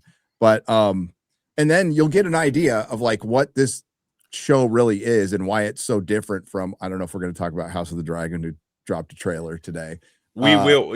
I've got the trailer teed up and ready to go. Like once we're done with this, but you cannot watch Game of Thrones or House of the Dragon at all and enjoy the hell out of this show. And I knew plenty of people who bought this comic, The Hedge Knight, and didn't read A Song of Ice and Fire and were completely like just into this. Yeah, this is an easy intro show. You wouldn't need to know any context. Yeah, because I did a review of this like just yesterday or the day before, and like a lot of the comments were like, "Do I need to bother with Game of Thrones or House of the Dragon to enjoy this?" And I have to keep responding saying like, "No, it's fine. You can just watch this. You don't need anything else. Just go straight into this one, and it's fine." Absolutely. Yep. Skip House of the Dragon for now, and then just watch this instead. But I think there's something beyond just like what we were talking about here, like the night combat and stuff, like the authenticity of it. It's something bigger than that, and it's something in some ways deeper than that. It's like there's a kind of a feeling of optimism and enjoyment and fun with this show that we didn't get with the other Game of Thrones series, We maybe got it a little bit with some of the characters of Game of Thrones, the early seasons. We never got it with House of the Dragon because that's like tonally like the polar opposite of this. But I don't know. This show just makes it enjoyable to be in Westeros. You know, even if there's like heavy stuff going down, even if there's like, you know, deadly combat and stuff, it still gives you a bunch of characters that you enjoy, that you want to support, and it sees them put into like dangerous situations. You want to see them prevail. That's what I never had with House of the Dragon. Like, I don't care which side wins in that civil war because they're all horrible people. Here, I'm rooting for Dunk. Yeah. Like, I absolutely am rooting for him because he's a likable character. Particularly You know, in counterposition to the prince. Yes. He's basically a good-hearted guy, a little bit not stupid, but like he's a bit like simple. He's nonchalant. He's a simple man, you know, like, and he just wants to do the right thing. He wants to be a good person. That's it. It's a simple quest for him, but you immediately understand who he is and you empathize with him and you want him to succeed. And so seeing him go through all this stuff, you're rooting for him. That's it. It's not a difficult thing to do in a fantasy show, but it's like, man, we're making it hard for ourselves these days, you know? And it's nice to see them just get it right here. Well, as you said, it's whether or not season 2 shits the bed. Like, will they carry on? Because this is a very masculine show. Like, you've got knights, you've got heroism, you've got that great stuff. Will they ruin it in season 2? Will you have like a Brienne and Tarth substitute who's way more unlikable? That because I said this to you guys before we went live, and I'll just say it here as well. If they get to season 2 and they're like, right, we've hooked you in with all this, like, you know, heroic male characters and chivalry and like honor and stuff, like bring on the gays and the girl bossies and stuff. Like, yeah, that's a quick way to tank your show. Like, you've got our attention now. You've absolutely got our respect. Just stick to it. That's all we ask. I mean, there's a whole blueprint ready out there if you want to know what the second season is going to be like. Yeah, is it called Sworn Sword or something like that, right? Yep. Yeah. I like the fact that I didn't read the comic for the first time of any sort of TV show adaptation, especially with the Game of Thrones here. And I'm not talking about seasons 6, 7, and 8 on Game of Thrones, but just knowing what happens in the first 5 books, and then cool to see it, and then it's almost cool to see people's reactions, much like it kind of was in the first season of House of the Dragon. But with season 2 being such a severe disappointment and a waste of time and money, it has certainly lessened the excitement and the enthusiasm of season season 3 here. But it was actually, to Gary's point, it was nice and shocking to see what happens to MauLer right at the end. Especially, we need good men. And and that goes beyond just the show, right? Like, we need good men in general. We need good men in our world here. So I took that as almost like a calling outside of what the show is saying, because it's very true. A lot of great themes in this show. I don't often compliment George, but I gotta say, for this, I commend him for writing some good characters and some good themes here. But much like I didn't know that Egg was a Targaryen, there were a couple things that I thought, I'm like, why would he run away when they see the banners, right? Like, okay, so there's something sus about that, but same thing, just the way just being a knight, just being the thematic involvement of protecting the innocent and just being a good person, being there for the weak, and as big and tall, and it's not even just the machoism that Dunk has just because he's a tall son bitch, but it's about protecting women as well from little shits like Arian. I was impressed. Dude, I was like, please beat the shit out of him, you know. but it's interesting. It's against the message, so that's why that surprised me. The message is, I'm a woman, I don't need no man. Instead, in this, they showed, no, that's a chivalrous man. That's a piece of scum prince, and then, you know, he goes there and he is the man. And I was impressed that happened. I'll be honest. Well, she says to him, all men are fools and all knights are men. So she's kind of saying knights are fools, but then who comes to a rescue? Dunk. He fucking punches a prince. and kicks him. There we go. It did make me wonder if this is part of the reason the show has been so popular, because it's so fucking rare that you get like a positive male role model. Yes. And as he's a white. character 100%. Miracle. in He's your white. show. 100%.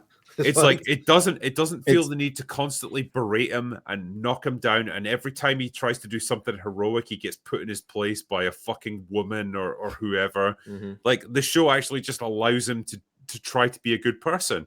Imagine that crazy notion. And it's like it's so simple, but people respond to it so even strongly. when the whores were making fun of him, he's like, you don't have to make fun of me, and then they feel bad. I mean, that's Like, oh. normal. And then all of a sudden we like the whores. Everybody was talking about the redhead, right? Everyone likes a whore. Well, I mean, He's quoted. Sure. We like horse. we like whores, Except when they're on OnlyFans, but except Yeah. that. Right. But you're right. It's like you mentioned it earlier. Like it's masculine. It's a very masculine story, and it is fantasy mixed with Rocky. Like that, the whole point of the freaking flashback was get up. It Yeah. was about Yeah. Dunk at his lowest, where he comes from. He needs like this little North Star and guide, and one of them dies horribly for being stupid as fuck. And then he follows Sir Arlen Pennytree, who, I mean, the first words are not like, "Are you okay, boy?" It's "Get the fuck up, get Yep. up, get up." What are you doing? And that's a great message in life. You know, like life is not going to get easier. You're going to get beat down a lot more. You're going to stack up the losses a lot, and you still have to get up. You What I don't really have a appreciate choice. as well is the whole, the heroic qualities of Dunk. They're not something that the whole world molds in his favor in order to get those qualities to the best position possible. He has to like actually fight pretty hard tooth and nail against not only individuals who are cynical and assholey, but kind of like systems that are built that they don't benefit the heroic. They don't benefit people who aren't being more cynical and more backstabby. But he just keeps coming through. And we said it on past episodes, but the thing I love that connects the through line is just all these different people he comes across who get inspired by his good nature. They're kind of like, they're surrounded by people who take advantage of each other every day, and they see this guy and they're like, man, that's pretty cool. And then they do something that helps him. In terms of like tonal intent and stuff, like I feel if Dunk was suddenly thrown into like House of the Dragon, he was doing this jousting tournament, he would be brutally killed within the first 2 minutes of the tournament. And the show would take great pleasure in showing him being brutally killed because they were trying Horse to would prove shit to you, on him. yeah, and like they would be trying to prove to you like, oh, you want to be like some like common man hero who rises up, like the classic, underdog story. Well, fuck you, because that doesn't happen in this world. No one's allowed to succeed. Everyone's horrible. The only way you can profit is by like fucking over everyone around you. And that would be the message you would be supposed to take from it. To be clear, Baylor is a fucking legendary Chad, and he dies doing this, meaning the whole realm is going to suffer immensely. Yes, ultimately, though, he's not the main character of our story, though. Yeah, but you'd still be able to apply that kind of cynical viewpoint if that's how you viewed this story. And what I'm trying to say is that there's nuance here. The Dunk surviving, coming through, and inspiring everybody. I am thoroughly pro that, but the show is still putting up the best man ever for the job of king. Die doing the right thing. Yeah, and it's going to have major, immense, horrifying consequences, basically.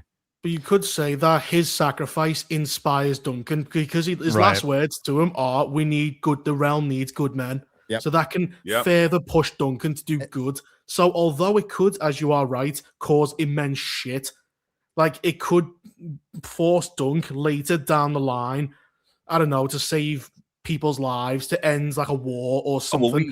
Well, he's ultimately going to rise to be the champion that he needs to be to like save the realm. But like, because if Baylor had become the next king, like, well, what would be your story? Like, okay, the realm is just like peaceful and prosperous under his wise leadership. Okay, clearly that's not going to be like an interesting story. There needs to be something there. What do you mean? What? I mean, like, if you literally just had him like carry on, there would be no like overarching story for like Dunk to progress into. You need something. You need some do kind anything. I don't disagree that it's like a really interesting result, but part of it that's interesting to me is the fact that I see it as a trade-off. defending- It's a trade-off of like one worthy character sacrificing himself in It's order part for of the hero's another journey. but in order for another worthy character to progress to the next level. He's the mentor. He's the Obi-Wan Kenobi for Dunk, basically. But I think MauLer's saying, like, you can still, if you're a petty asshole, you can still take away the nihilistic, oh, he did the right thing and now we have bad results. Like, if you can still like rationalize it like that if you are a bit cynical. Like Baelor was going to be the best king ever, and now his brother's going to take over, who's not as good. Yeah. But you can see it either way, but it is more the good that Baelor does will actually pay off through Duncan. So that's how I love it. I think so. it's great. And I also I see a lot of meaning in that this, highborn person is inspired by Dunk, sees the correct path, understands it fully, fights for him, and dies for it is honorable to me. It's really tragic, but it is like, it is kind of, you made that decision. It was the right decision. And, I'm sure he doesn't regret it in the sense of, I still did the right thing. There's I'll be right back. I need to go because I need to try an experiment. I'll be right back. Sure. Try an experiment. There is. You'll see. No, you'll see. He needs to have a wink. He's got a lab coat. Yeah. So there is another episode left, and there's a very important conversation in it. MauLer knows what I'm talking about. So, it definitely sets Dunk on his path and sets others on the path. Now it looks like they're adding some stuff too, especially with Egg. And if you see in the trailer, Egg's like holding a knife. Mhm. That's not in the book. What's left after the battle in the book is nothing. Like, it's just a conversation. Gary, you've seen plenty of Game of Thrones promos over the decades. They would have someone holding a knife, and then the scene is them fucking, putting it on a table, spreading butter on it. Yeah. Okay. Yeah, that could be Sheathing it.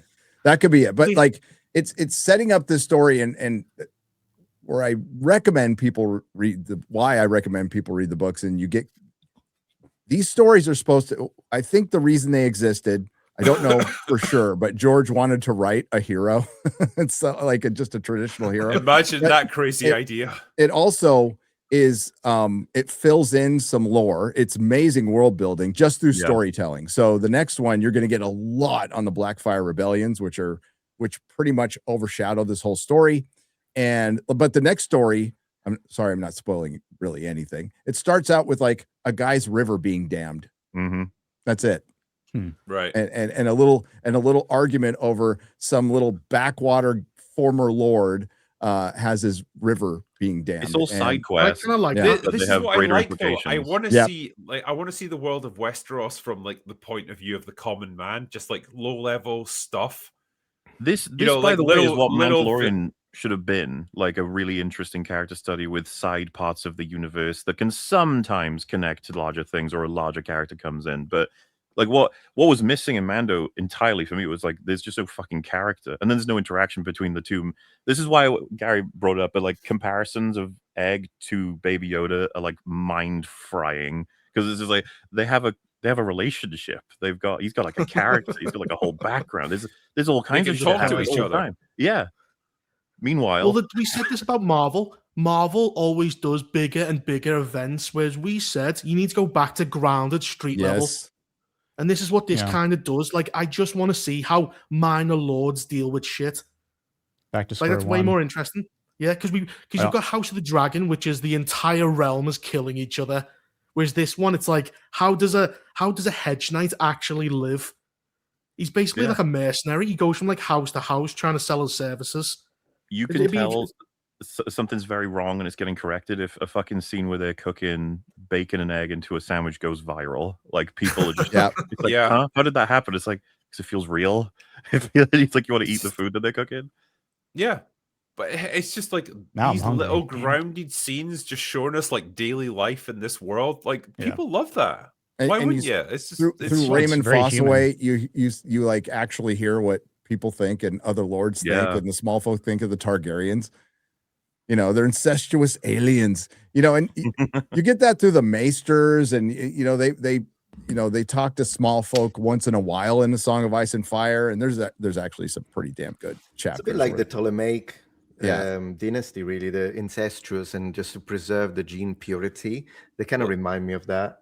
Well, it's like any European Right, but aristocratic particularly family, like they were pretty the Spanish, Except- like I think we're quite into What was like, the The Habsburgs- Targaryens think they have a good reason to do it, like a real, to ride dragons and for the prophecy of Azor Ahai. So Okay, so I just tested one thing. So I opened the show, and I found on minute 5 of episode 5, there is the section where, because I noticed chat talking about it, when there is the first person view during the charge from the inside the helmet, the point of view of the helmet. Yeah. Right? Because people were saying, man, you can't see anything. It's I'm going to test it, because I don't know if they did it. I think what you're seeing there is a little not really, like you can see a lot more from my helmet, but this is the closest helmet I have to what Duncan is wearing. Oh, those like eye slits are really small. These Very are small. yeah. But I think the peripheral vision. Give me a second. I'm Okay. gonna test it. If you get your eye close enough to that slit, it'll actually open up, right? Like you view. Okay. the slit. I want you to do the rest of the stream. yeah, like you got to this. do the rest of the stream with that on for sure. Because I have Just it need open to- on the side, I can see what they see. So they are doing this. In reality, the peripheral vision in a real helmet is a lot better, like a lot better. Oh, okay. In I the would hope show, so. it shows like as if I had this. So actually, it's not as bad as it looks. Just to be educational. We just about need it, I guess. someone with a mace to hit him, just to ring his bell. Yeah. Drinker, I got you for what he's referencing. I couldn't all hear right. you anymore. Yeah, let's see. Because he's right. This is you'd see more on the side, That's it. but like Yeah, you see a lot Yeah, more. but this is it- they're obviously this is it doing this viewed- for filmmaking purposes. That's like they're fine, trying yeah, to no, it's close Yeah, in. this is it viewed for their camera rather than human eyes, so it makes Yes. sense. Yeah. It's pretty cool though. How- I love the idea. The shot, how it goes from the back inside the helmet. Oh yeah. I'll try and find that actually. Don't worry, I'm aware of copyright. I'll take care of your channel. That's it. That's exactly it. That's the one. Marvel. I I just love how you found just it. had this shit ready to go. I love it. Hey, we used to do this. I used to do this for you, Gary. Remember with Yeah. House of the Dragon? Maybe it just depends how fast I can get the episode. That's all. What do you guys think of the armor and stuff like that they're wearing generally? Like not just the guys, but the horses and everything as Oh, well. yeah, like, the Oh, body. it's yeah. awesome. The barding looks great. Yeah. Yeah. Yeah. I like the color of Lionel Baratheon. Like he's got a big gold and yellow Yeah. one. Like he stands out. Because Yes. they always, every medieval fight always degenerates into this grey, muddy, sluggish thing. But they would be really colourful. I think Metatron true. said you'd have like you would get confused, so you'd need like heraldry and Yeah. bright colours to see Totally. who's who. Well, there's No, no it's one kinda like- mistaken it looks Lionel, good. that's for sure. Well, it's kind of like during the Napoleonic Wars, like all the soldiers had to wear brightly colored uniforms. Yes. Because like with the gunpowder smoke flying everywhere, like it was the only way you could tell friend from foe. Wow, look You at do that! see Look at Gary, that if you- armor on the horses for the King's Guard. That's It's amazing. Yeah, No, that's it's good. amazing. It looks That fantastic. white armor's dope. yeah. There's a Yeah, moment where white you can armor. see when I think it's Lionel comes off his horse, the horns on his helmet break off because he hits the ground and shit. It's just like there's a lot of little details really quickly in the fight. Yes. Yep. Yeah. Look at the golden armor. It looks I- great, and I like it a lot. It I was, did cringe as well when Arion gets a fucking sword right to his balls. Oh, it's his bolts. I thought it was the inner thigh.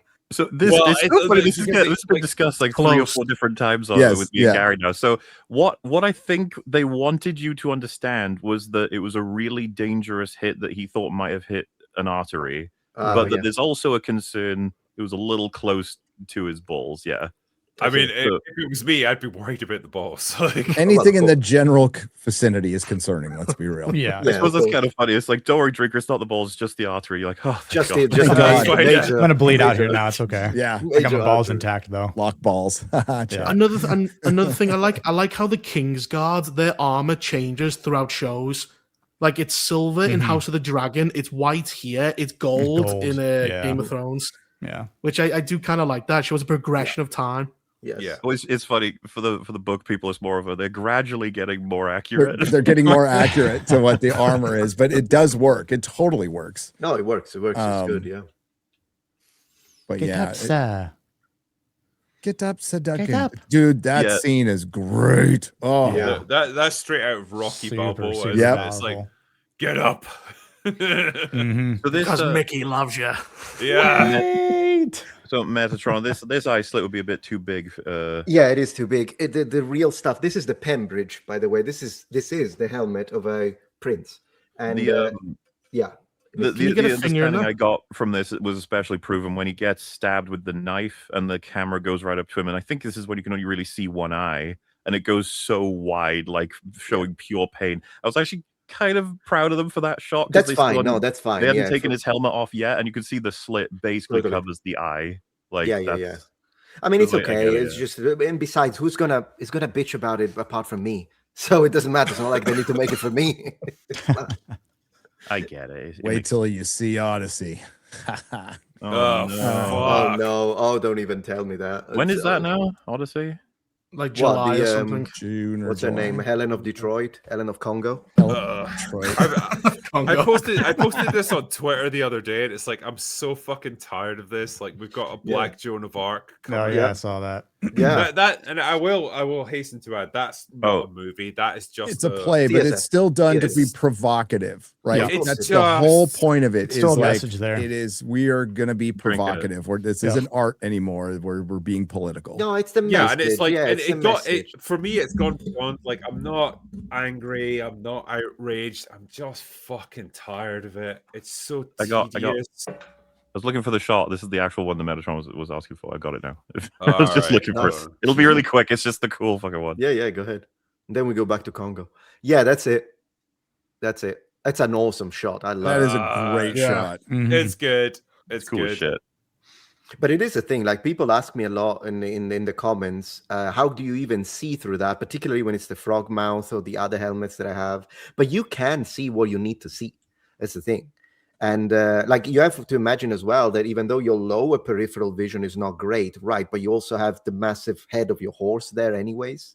When you're on horseback, it's of course it's not great, but it's better than getting a hit in the face inside through it. Excuse me. Now, getting hit in the face is not fun. Yeah, with a No. weapon, it's better. It's preferable. It's Getting preferable. hit with a mace is even Business less fun, end. I would imagine. You guys seen No. that? I've got no context for it, but there's a video going around of some guy just fucking punching another dude in some like party. He's holding a drink. Do you know what I'm talking about? Any of you seen that? No. I've seen a Like lot of a- fight videos. It's like a boxer or a wrestler. There's two. Yeah, guys yeah, fucking- and some kid. It's a The kid. I It think goes it's around another his fighter. bodyguard. The kid, yeah, and Yeah, the kid like Yeah. threatens him. He says, "I'm going to slap you," Oh, and then the guy yeah, just yeah. punches him straight in the face. and knocks his That ass guy was out. like Yeah. a, Oh, that one. that guy yeah. was a retired like MMA fighter, I think. when he like elbows him right in the face, whatever. That was reason, right? He's like a punch foot was taller as well. fast, man. He was holding a Yeah. drink with the same hand that he punched him with. Just drops it, and it's just. I was just like, "Fucking hell." Respect. That's what. Yeah. That's what. Don't you get. don't There's walk a up to find random out. ex-fighters and threaten to hit them. Really bad idea. There was a Yeah, you got time elbow when to you the would ground. know that I'm not going to talk shit to a guy foot taller than me and looks like he's built like a building. It's Yeah. like, you know, Yeah. basic self-preservation skills are gone. I think it was a Zero was it a Mike common Tyson sense. quote that the internet has made everyone real comfortable with disrespecting the shit out Yeah. of people. in Yeah. Yeah. person. Well, how often would you like the things that people say online? Like, how often would they have the balls to say that to them face to face? Ah, please, Like, keyboard face to warriors. face. And it's a double Zero. whammy. It's like they wouldn't, but then even if they did, they'd be fucking stupid to do it. Like not understanding Well, the that's- consequences. Well, that's the problem now. Like, you get punched in the face. That used to be humiliating. Now you get like more kick subscribers. Being a fucking retard is actually beneficial on the You're internet. right. You're Yeah. right. Anti-educational is the state of social media, particularly on like TikTok and Kick and all that stuff. Yeah. Like lol cows exist. You exist to be humiliated. Mm-hmm. Yeah. It's Also, bad, the for, it's loudest bad as an ones, too. example to the youth as well, because they think, oh, so if I'm a nuisance, I get rewards, monetary. You're rewarded for being, for doing something that in the 80s would have got you a slap from your dad. That's it. It's also low effort. It's easier to be a Yeah. prick than it is to be Slop, yeah. talented. Being Yeah. funny is hard. Being a dickhead is easy. Yes. Yeah, being Yeah. a nuisance is really easy to do. True. Annoying. Disrespectful to the Repulsive. workforce as well. It's like, Yeah. Well, they think they're safe, right? They think, well, I can sue them if they hit me. Here's the problem Yep. with that. If they hit you hard enough, you could die Mm-hmm. Yep. true. Yep. True. from either the hit itself, your head hitting the ground, your head Yep. hits a table. Yeah, and plus, Well, I mean, I- it's Con Air- difficult. Well, the guys will be trip. smart enough as well. And most of the time, like they'll fucking square up to them, and they'll get the head right up in theirs, and like, oh, fucking come on, then hit me, and like they'll try and provoke the other guy. Yeah, like and it doesn't ultimately, help all it in- needs is like, yeah, like you can get in someone's face as much as you want to do, as long as they throw the first punch. Then you can retaliate as much as you want because it's self-defense. Then, Yeah. Yeah, so especially if you've got a felon. Yeah. In your background, felony in your background. yeah, You definitely have to depe- talk enough shit to get them to hit first. yeah. Yeah, depending on the laws too. Technically, at least here in the state of Florida, if you like jump at someone like that, and you can actually sue someone for that. I believe it falls under assault. Oh, So- dude, in California, almost anything is assault now. Like, Uh-huh. Yeah. Probably Well, you remember, calling someone woke is assault. when Captain Marvel, when the Dawn just pulled down her map to The say Dawn. hello, she fucking electrocuted him and broke his hand. And a certain lawyer said, "Yeah, well, he shouldn't have assaulted her by touching her map." Yeah, that's definitely assault for sure. That's assault, especially when she's a superpowered, infinity human person that She can do anything. stole his bike. He honestly, deserved it. He was mean. she was a hero, guys. I You would told him love to smile. Damn it! I'd love to be a woman in a Disney movie where there's fucking no consequences for anything, and like you can just do whatever you a want. lot of women think they're in Disney movies these days. yeah, Very true. Doesn't end well usually. Nope. Tell you what, It's strange. You see them get smacked and they have this look of like disbelief, like, I can't believe it. What went around came around. yeah, equal rights, equal lefts. Dude, That's fuck the around and thing. find out is one of the most core That's like the thing. equations of the universe. It is. Yeah. Yeah. Oh yeah. The standard now. Yeah, and equal rights doesn't connect necessarily well with actual biological difference with average strength between male and female. Yeah, So there's and it's- that. Plus, girls fall like toddlers. They don't know how to fall. So they go, oh, and then they like bang their heads. Fucking Yeah. idiots. Well, women in general. God's sake, you should know how to get knocked out better. Okay. Yeah. Learn how to take Well, a fall. We've seen Night of the Seven Kingdoms. You want to see the trailer for House of the Dragon season 3? Are you excited? Are you pumped? Are you ready? Are You mean the ready trailer this? for the missing 2 episodes from last Yeah. season? Because that's Yeah. essentially what the trailer for the end trailer of season 2. Yeah. Give us your best Pedro Pascal for your excitement. Show All it. right, let's do this. Let's watch House of the Dragons. Where were you? You know it's serious because there's bells tolling. At least they're explaining this. I mean, it's stupid as hell that she went to Dragonstone Yeah. Yes. That's one of my- and they met for a that's like hated second part of time season. in Yeah. secret. So at least they're acknowledging it, but god damn, that was dumb. Alicent came to Dragonstone. She will open the gates of the Red Keep. I don't believe that she will. No one should believe that she would. No one. That seems like a really Yeah. like And no one too should good to be believe true that kind of she- scenario. No one should believe that she could, even if she wanted to. True. Right. And surrender to me. You cannot trust her. Listen to him. At least the This is the son's boy. smart. Yep. The king has abdicated the throne. Oh, that was what Aegon. was his name again? Yeah, I got incinerated Aegon in the survives. previous season. Yeah. Yeah, I got fucked up pretty bad. A new dawn is coming. A new line of unsullied kings. Vega. Yeah. My favorite dragon. Mm-hmm. He's a good one. She. Sorry. Yeah, she. She's a good one. You are the queen of dragons. Why do I feel like Matt Smith is kind of carrying this? I know that's not Matt Smith, clearly, but No, I hope so. They, What they, happened to need, Matt they need Smith? him to carry it though. like They do. He's They been need him to tanning carry pretty this. hard. Okay. He. Well, for me, it's him, Otto, and Aemond. They're the 3 I most like to see on screen. Yeah. because they're just, but like, Yep. I mean, maybe it's worth talking about the whole like they are all because it's that clip Gary has of Otto or rather, Reese fans saying that every single character is a deplorable piece of shit, and you're going to watch them all die. Basically, that's what this show is. Yeah. But even Aegon gets better as a character, like way better than he is portrayed in the book, a little bit. But Matt, I always go. Matt Damon Targaryen he's got to carry the show, and he does carry the show because the show has been making Rhaenyra like the hero. Yeah. And she's not. She's That's the just huge not. problem that really reared its head in season 2 is that the two main characters, being Alicent and Rhaenyra, are both kind of like at the bottom of the scale now for my interest. I don't like either of them anymore after all the shit that they've done. And part of it's to do with that fucking worm, which is kind of ironic, but you know what I mean. Yeah, the White Worm is supposed to be older and scarier, and they just hired an actress who can't act. A terrible one. She's just awful. She's got that black hole problem where she's ruining every character she steps near. Yep. So Rhaenyra is supposed to be roundera now. She's supposed to be getting fatter and uglier. Yep. And she's not supposed to be riding around on dragons. And Alicent is barely in the story from here on out. So we'll see what they will say.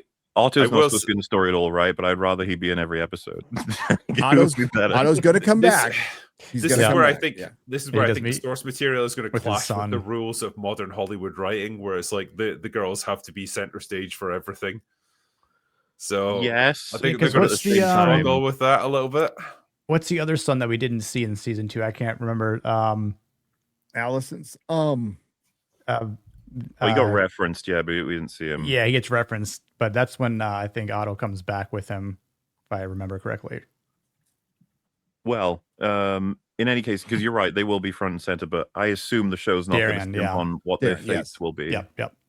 Well, they'll probably do like Rhaenyra is like she was gonna be the best queen ever, but she got betrayed, and it's a real tragedy that she died. That's what the direction they're gonna go with, because men couldn't accept a woman on the throne. Oh, Rhaenys too. Like Rhaenys was the queen who never was. She would have been fucking terrible. Mm-hmm. She killed how many people in episode 9? She stepped on them. Lots of Garrett, others. I saw you reacting to the post. They're like the king and queen that never was. It's like Rhaenys would have been fucking awful. She killed all the common folk. What do you mean? Yeah, she stood on them. She stood on her in the same breath as MauLer. Baelor. She's a woman, which automatically makes her awesome. Okay, it is. So you've got to accept season that. 1 thing, by the way, as well. That was That's so how detestable. the story's written. They're written by George, a feminist, a male feminist, and these women turn out to be terrible.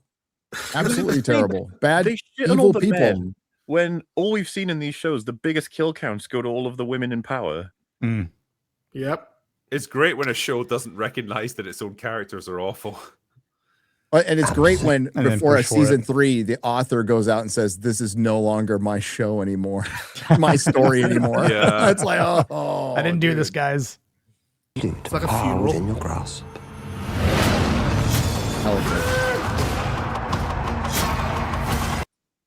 Some battle scenes, clearly, like they are. Oh, this is going to be a huge battle if they, considering all we've heard and all the money they spent and why they had to put it in season 3. It's the biggest battle in all of Game of Thrones. But the concern is they'll blow it all in the first 2 episodes, and then the rest is dog shite, settled completely down.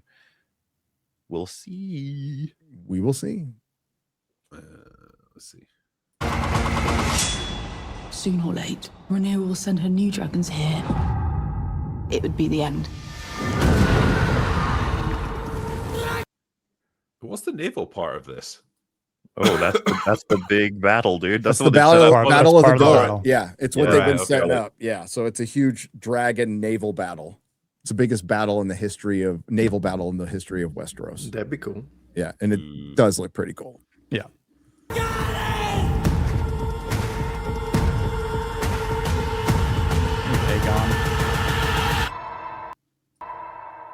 This is the moment you become queen.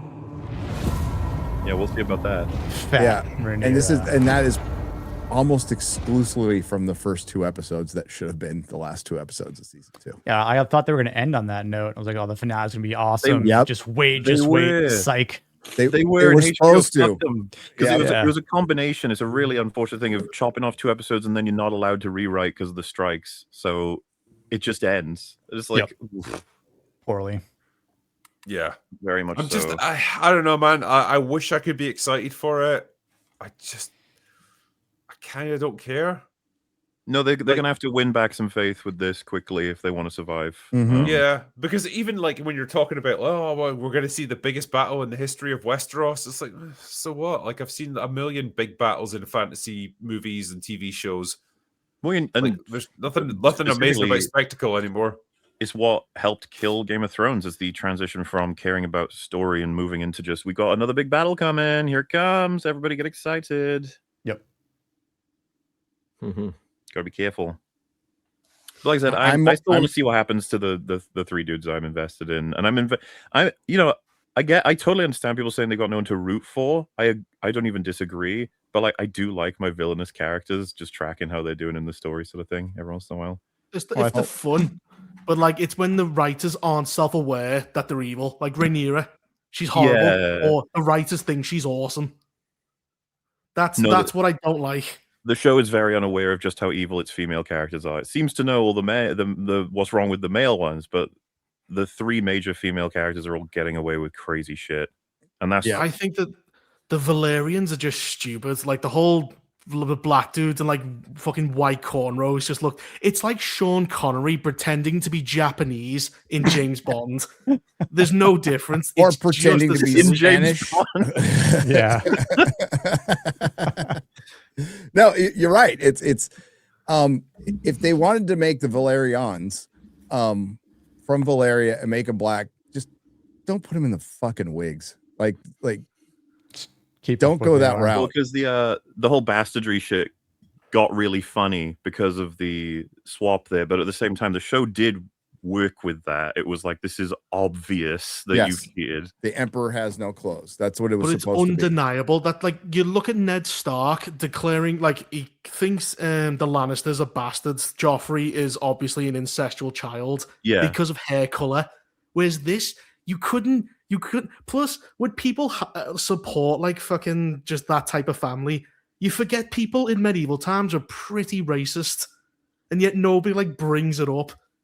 So you have the kind of problem in Night of the Seven Kingdoms where you have like there's like a black girl. People will point out Dunk's abnormality for being tall, yet they'll just completely ignore the black girl, and it's like that's kind of silly. It kind of breaks the world building. They did chop off a few heads that pretty highborn people who pointed this out in season 1, right? And it's part of what destroys the Targaryen line is that they basically saying like, "Fuck you, we're in control anyway. What we say goes," and then their own family turn on them, and then this is it. This is what happens. Yeah, but it's that shit happens even when the same color. Like this is just if what's his name? Fossaway, first name Raymond. Yeah. He's like going, they're freaks, they're aliens, and they've just got white hair. Do you really think people have like a black royal family? No, they wouldn't. I'm just saying people are very racist in medieval times. I mean, you don't know what rules like they operate under in a fantasy setting like Westeros. Poison them if you couldn't kill them.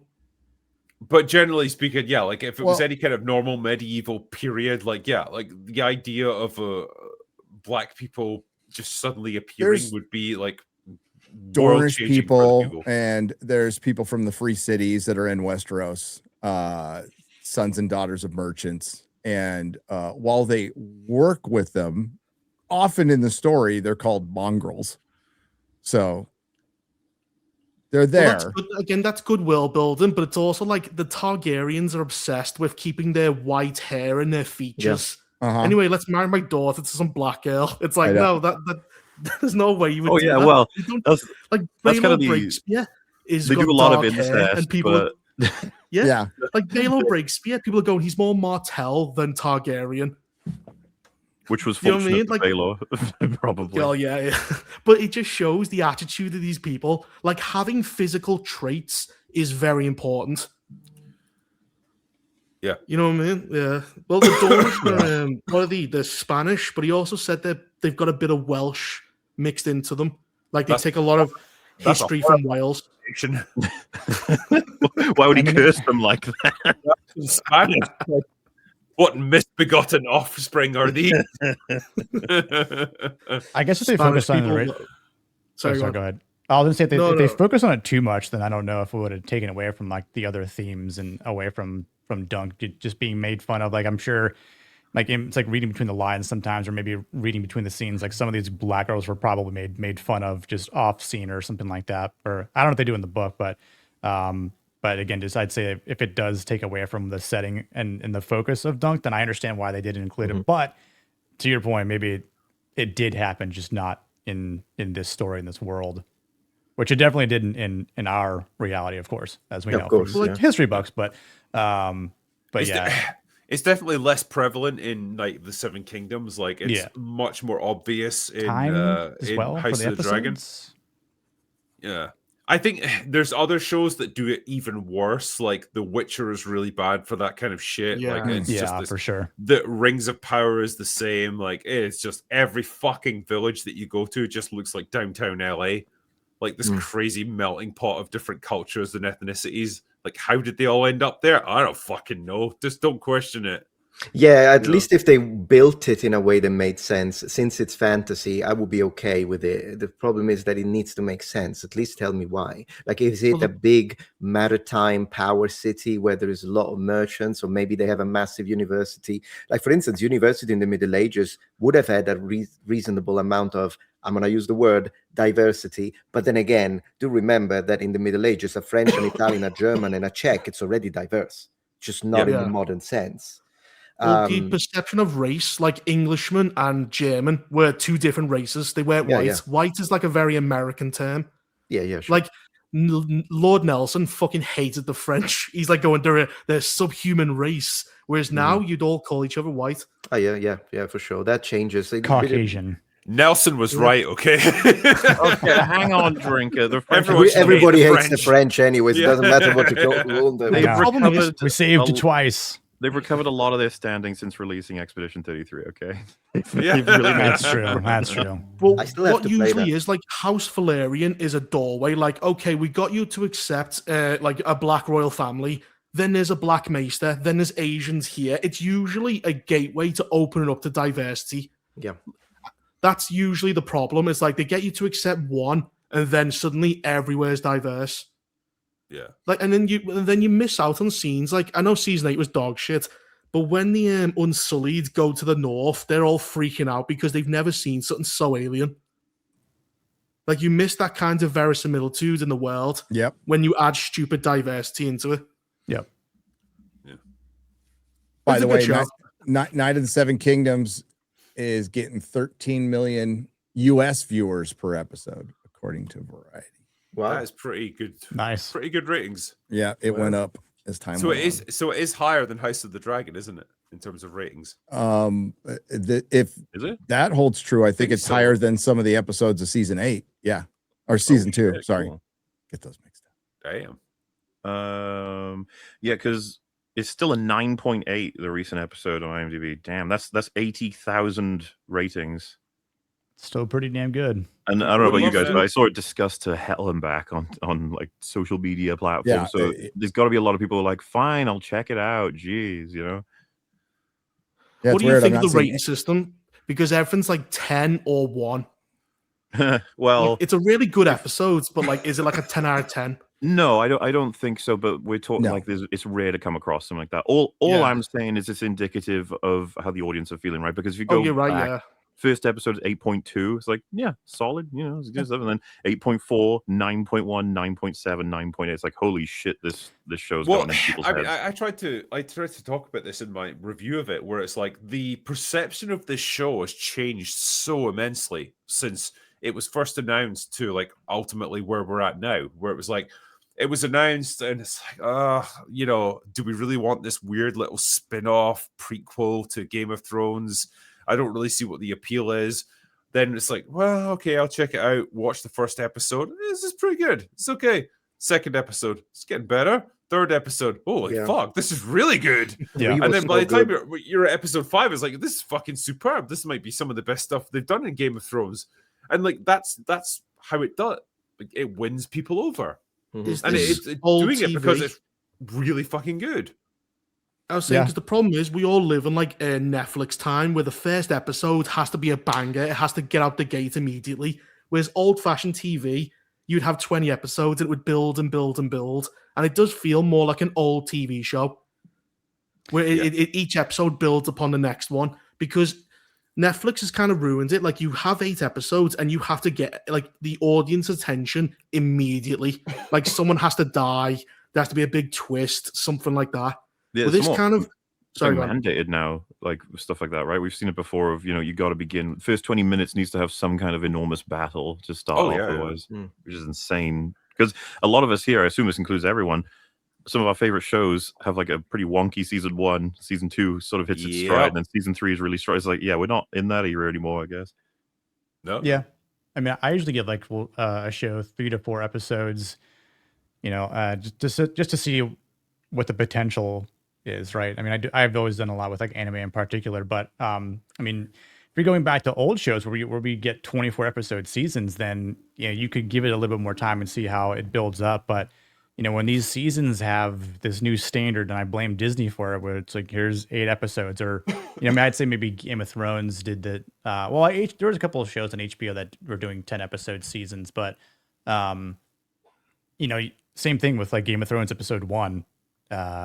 People who had never read the book before got hooked from it, and they expect that from all these other shows. And I think with House of the Dragon episode 1 was good, but I think that show again started to ramp up per episode, and I had read Fire and Blood, but with this example, and a lot of people don't, like to your point, Drinker, like people are like, a spinoff, why do we care? It's short, it's 6 episodes. If it's limited, why do we even bother watching it? But because of the positive word of mouth and the feeling, I mean, I can't remember the last time where I watched an episode of TV and I was like, oh shit, that was actually really good.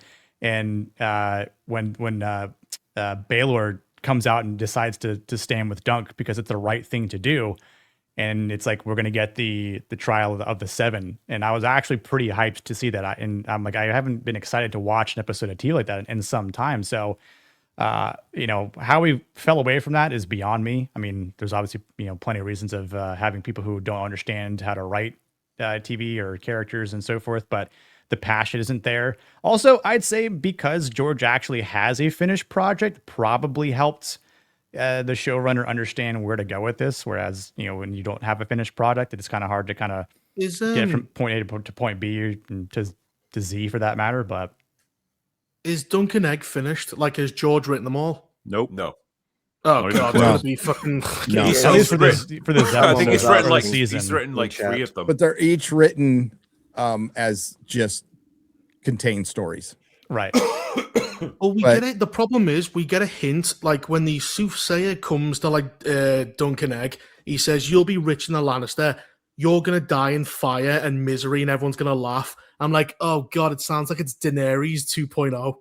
It's not what you think the it is. prophecy. Was it the prophecy from the lady Yeah. you're talking about? She even says you'll be a king. Nobody says you'll die and people will curse your name and people will be glad you're Yeah, dead. I'm yeah, like, yeah. Remember? Yeah, but not I everyone hope it's will. just not that. It's not that. I don't. He will die in a fire, but like The people tragedy who are- of Summerhall, the people who are happy about it aren't like the common people. It's like his own family that are plotting against no, it's him. the lords and other family members. Oh, that's good because I was just thinking, oh god, it's gonna be Daenerys. Like he's gonna get like a lawnmower and just start mowing down peasants. No, because of his Less- adventures in Dunk and Egg, he actually is way more That's cool. sympathetic with the small folk than any other king. Yeah, be less Makes concerned sense. about that. Be more concerned about this is following exactly the trajectory of it will run out of source material, and then you should be scared probably. Yep. Yeah. After There's season more chance 3. that George will do another Dunk and Egg book before he does Winds of Winter, though. So there's that. Oh, He's got like yes, I think several that- years before he runs out of material. That's there. what he's writing right now. I was about to say this is a case of more than 0, so 0? Like, Yeah. 0.1? Yeah, he said he's gonna well, he insinuated he's gonna stop Wins a Winner again. Not that he was working on it, and do a couple of more Dunk and Egg stories, and maybe finish Blood and Fire, which is the follow up to Fire and Blood before. Right. And if he can get those out of the way, then he could probably finish Wins a Winner pretty easily. Yeah, it feels like trolling. It just feels trolling. so fucking. I'm more. There's a play coming out. Did you hear about? It's the Shakespeare Theater, the Mad King, and I'm more interested in that than House of the Dragon season 3. To be honest with you. You think they'll cast a black person for the Mad King though, or what?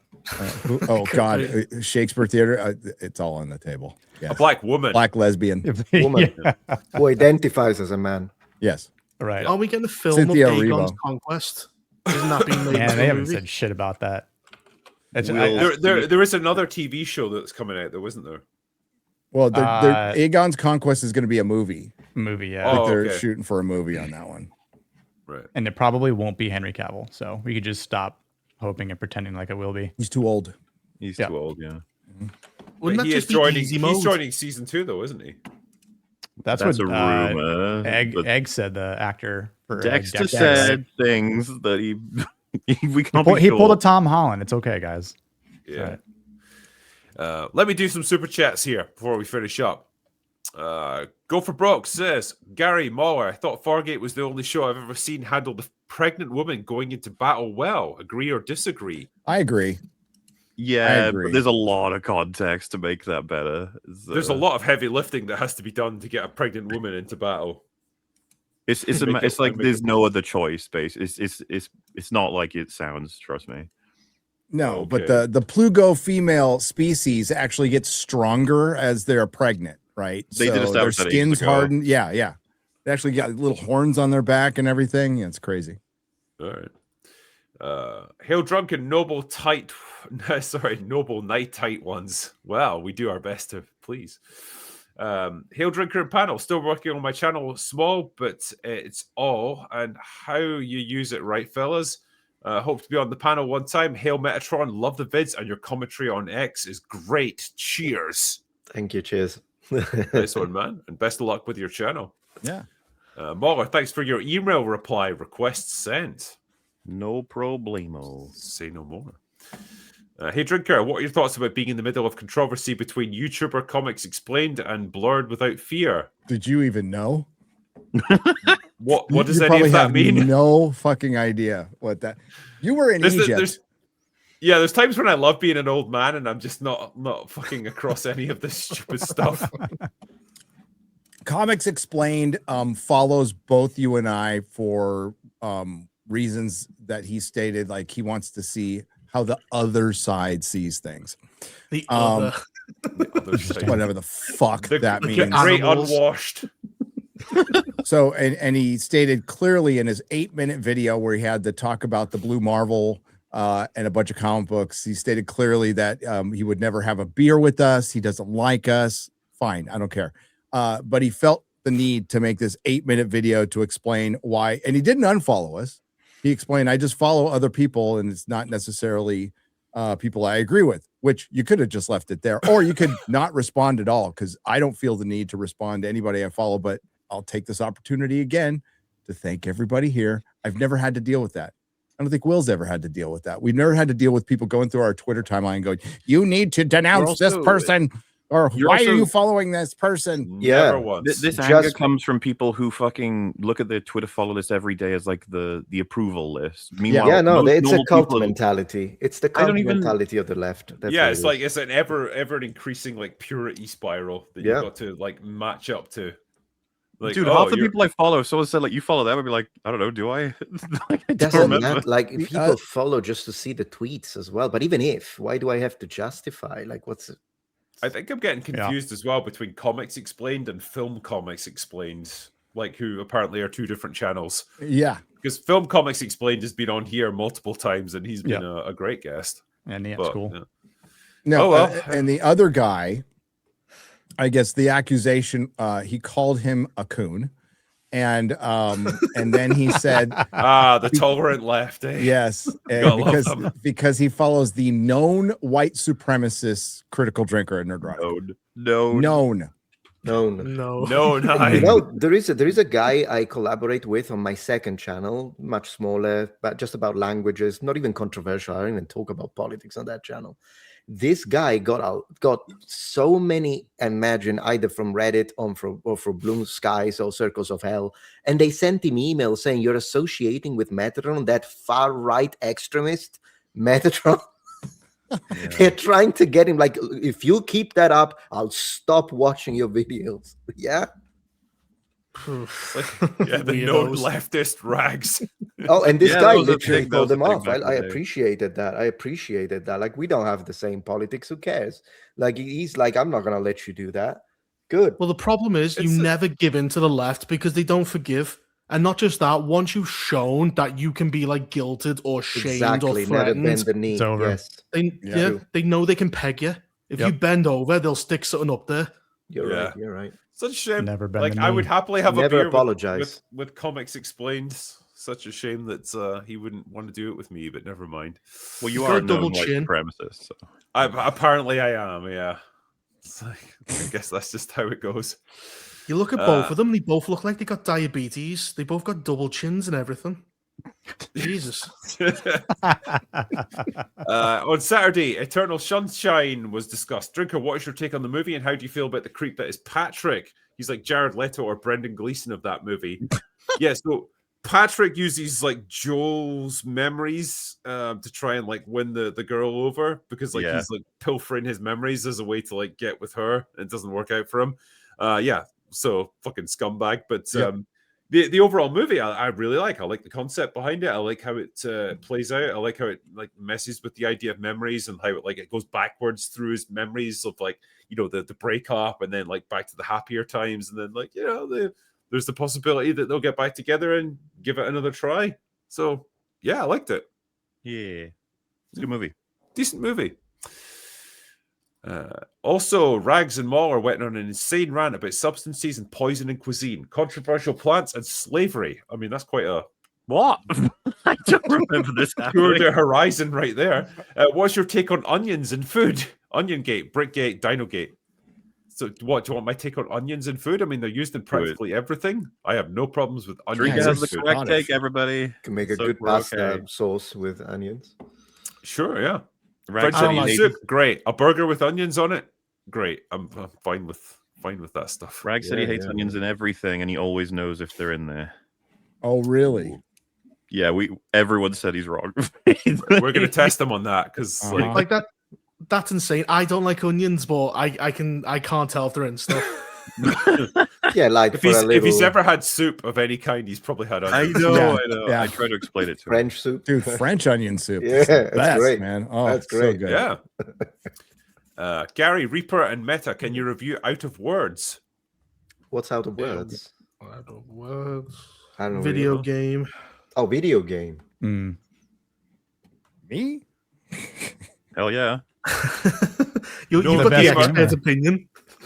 Gary, you're apparently destroying video game discourse, by the way. I hope guess. you're proud of yourself. That was so funny. Totally. You should be ashamed.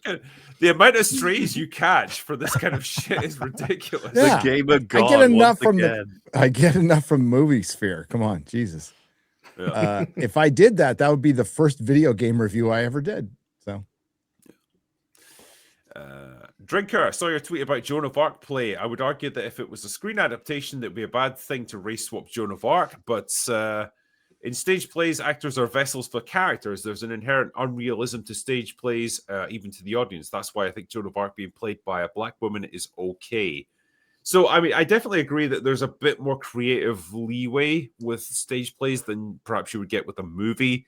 But I stand by my fundamental point of I'm so fucking tired of like race swaps and it only ever goes in one direction. Yep. And I'm tired of like these cultural like, you know, touchstones, like these cultural underpinnings of like, you know, Western culture, like historical figures and stuff just being just quietly race swapped. I don't like what that is. I don't like what that represents, and I don't like the intent behind it. So you're right. You know, it's like we can't pretend that this is happening in a vacuum. If it did happen in isolation, then I would agree. It's theater, big deal. A bit like cosplayers. Let the kids have fun. It doesn't matter. But it's not happening in a vacuum. We No. know why it's happening. It's systematic erasure of white culture and history. We know that's what it is. And so we will immediately think it's a red flag, and then we'll see, is there a message? Are they trying to say something? But it's like it's happening, and we can't deny it at this point. It is happening. They just hate white people for no reason or whatever. Maybe there are reasons, there are political voter bases. I don't even want to go too deep into it. But it is happening. It's not in a vacuum. So it's okay to say no. It's our history. But also, it never goes the other way. Like in Yeah, of A24, A24 has a movie coming out called Deep Cuts, and the actress got replaced because she was too white. Because the character she's playing is half Jewish, half Mexican. They called it whitewashing, and she's out the role. That never goes. So white people used to do it back in the day. Again, Sean Connery played a Japanese guy. Alec Guinness, Genghis Khan. But like, they're doing these things, but they're saying it's okay when they do it. Yeah, it double standard. Absolutely. Yeah. Mm-hmm. That's why I recently made a video, Can You Be Racist to White People? It took me 2 months. I took receipts, brother. I took receipts. I took every single time. The academia is pushing it. So Genghis Khan is a movie, but the academic circles are pushing this nonsense. It has power behind it. Well, it's like when we had that Anne Boleyn TV show where it's like Charlotte played by a black woman. It's like, and you're actually going to try and pretend like Anne Boleyn was actually black. And like, there are people who are going to watch that now who don't have like any kind of historical background, and they're just going to assume, oh, she must have been, because they see they it. will. They'll It's just the accept second it. stage. And that's kind of what they're banking on. And it's like, oh, I really don't like what you're doing here. And I can see your intent behind it, and I don't like it because you're trying to substitute one version of history for another. Yeah, and it's to justify illegal immigration. That's what it is, because that's what they're doing in Britain. They're saying they've been here all along, so we are all British the same way. No, you're not. Britain belongs to the English. Oh, sorry, England belongs to yeah. Scotland and Wales belongs to us. Yes, of course. The native population, I'll say it that way. It belongs to the native populations, and they are the ones that have been there. So England, Anglo-Saxon, Scottish is connected to the Celtic populations and all that. And it is what it is, but they want to take that out. They want to rip it off, but it's not true. Like you can't base it on a lie. But what's that thing you always say? It's always, well, it's a fictional character. You believe in dragons, but you don't believe in that. And then they move on to real characters, and they just fucking lie because they're liars. They don't give a shit. Well, it was. Well, yeah, because it's like the touchstone at the moment is going to be like Helen of Troy in the Odyssey, which is now getting played by a black woman. Yeah, and it's like, well, it's a fictional narrative, so like, what's your criticisms of it? It's like, well, it's supposed to be a Greek tragedy that's playing out. It's like, well, I'm pretty sure she ain't Greek, So and she's what do you want from me? described as being fair-skinned. Like she may not be blonde, but she's described as being lighter features. Yes. Yeah. And the war happened. Troy is a real city. And the only one who is now crying on Twitter, X, saying that Troy never existed and the war didn't happen, is Flint Dibble. He hasn't got a clue what he's talking about. It is true that the war happened, that the city has been identified, that they found the writings in Akkadian sources that mention a king called Alexandros and the arrival of hundreds of war chariots. It's described, it happened. So, of course, there is mythology in it. It's mixture. Some of it is culture. But you're right. It's like it belongs to the Greeks. What about Greek representation at this point? Yeah. It's tremendously disrespectful to like their heritage and their culture to just like, appropriate and co-opt it to something else. Yes. Yeah, the casting's like Ellen Page is a soldier. Ellen, 5'5", Ellen Page is going to take a front charge from a man. She'd get crushed. I think you're being generous with that 5'5" thing. Yeah. It's like 5'2". Yeah, 5'2". Oh my God, it's even worse. Weighs like 100 pounds soaking wet. I'd also be okay with race swapping the other direction in stage plays. I mean, I wouldn't really. I'd rather they were relatively authentic to their characters. So just like if it's an Indian, if it's an Asian, if it's an African character, like okay, find an actor who can represent that on stage. I'm thankful for people like Nerdrotic and Jay Longbone for covering Starfleet Academy, so I don't have to watch it. That show is pure pain. How bad is it? Oh, this Gary is actually 23 years old, but this is what Starfleet Academy's done to him. This next episode is going to be tough to review. It is, it's a spring break episode where they go off to their families, and it somehow gets gayer. So, yeah, it's hell. It's absolute hell. Would you say it's the gayest Star Trek project that's ever been? Absolutely, especially this episode. Excellent. Because it feels like they're kind of setting up a gay love triangle. Is it better or worse than Acolyte? It's worse. Ooh. Wow. Ooh. It is because there's more of it. Yeah. Aren't they an hour long? They're an hour long and they feel 3 hours long. And like crazy. you get, I mean, somebody said the first Klingon gay kiss, he gets kissed on the cheek. So, but yeah, there's a, man, what a hook. Right. I'm sold. I'm gonna watch it now. It's going to get us in. Good sirs, are you guys dying to see the new Pattinson Zendaya film after watching their new promo? Good to see Nick at the bar. Yeah, What's did up, you see Bob? that where it's like Pattinson's in lipstick and a dress and stuff? She's like piggybacking him or whatever. It's like a humiliation ritual, man. Like, what is the need for that? They really love doing that in Hollywood. And Yeah. it's androcide.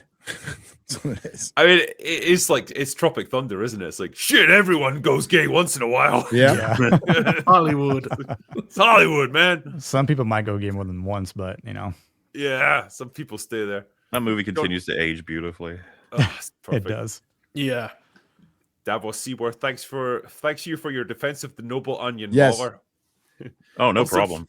I forget. Do you Scots hate the Irish apart from Despot? Because I'm drinking Jameson tonight and I don't want to offend. Nah, Scottish and Irish people are usually pretty cool with each other. We're all Celtic at the end of the day, Yeah. so That's what I was saying. Yeah. They all hate the English. Yeah. Quite Yeah. right. exactly. Yeah. They hate Unified English. on that front. Fuck you.